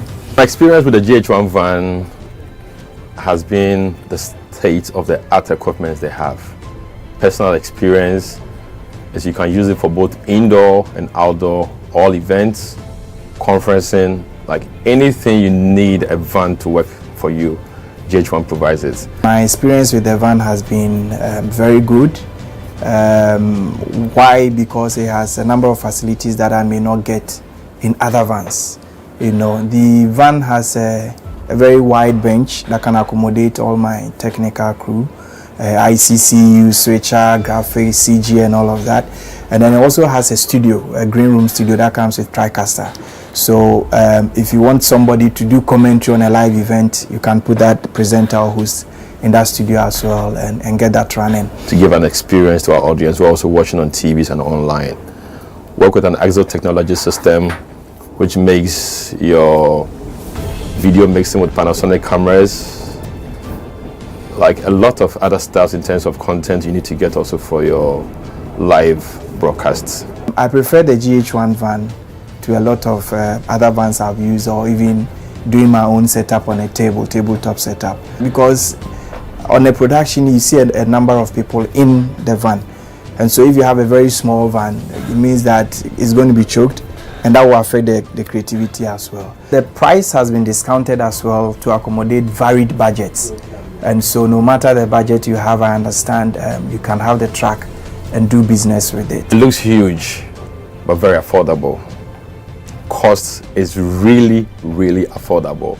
My experience with it, EMI Awards last year, super excellent. Try it, call them, and I'm going to give you the best of price. Really affordable.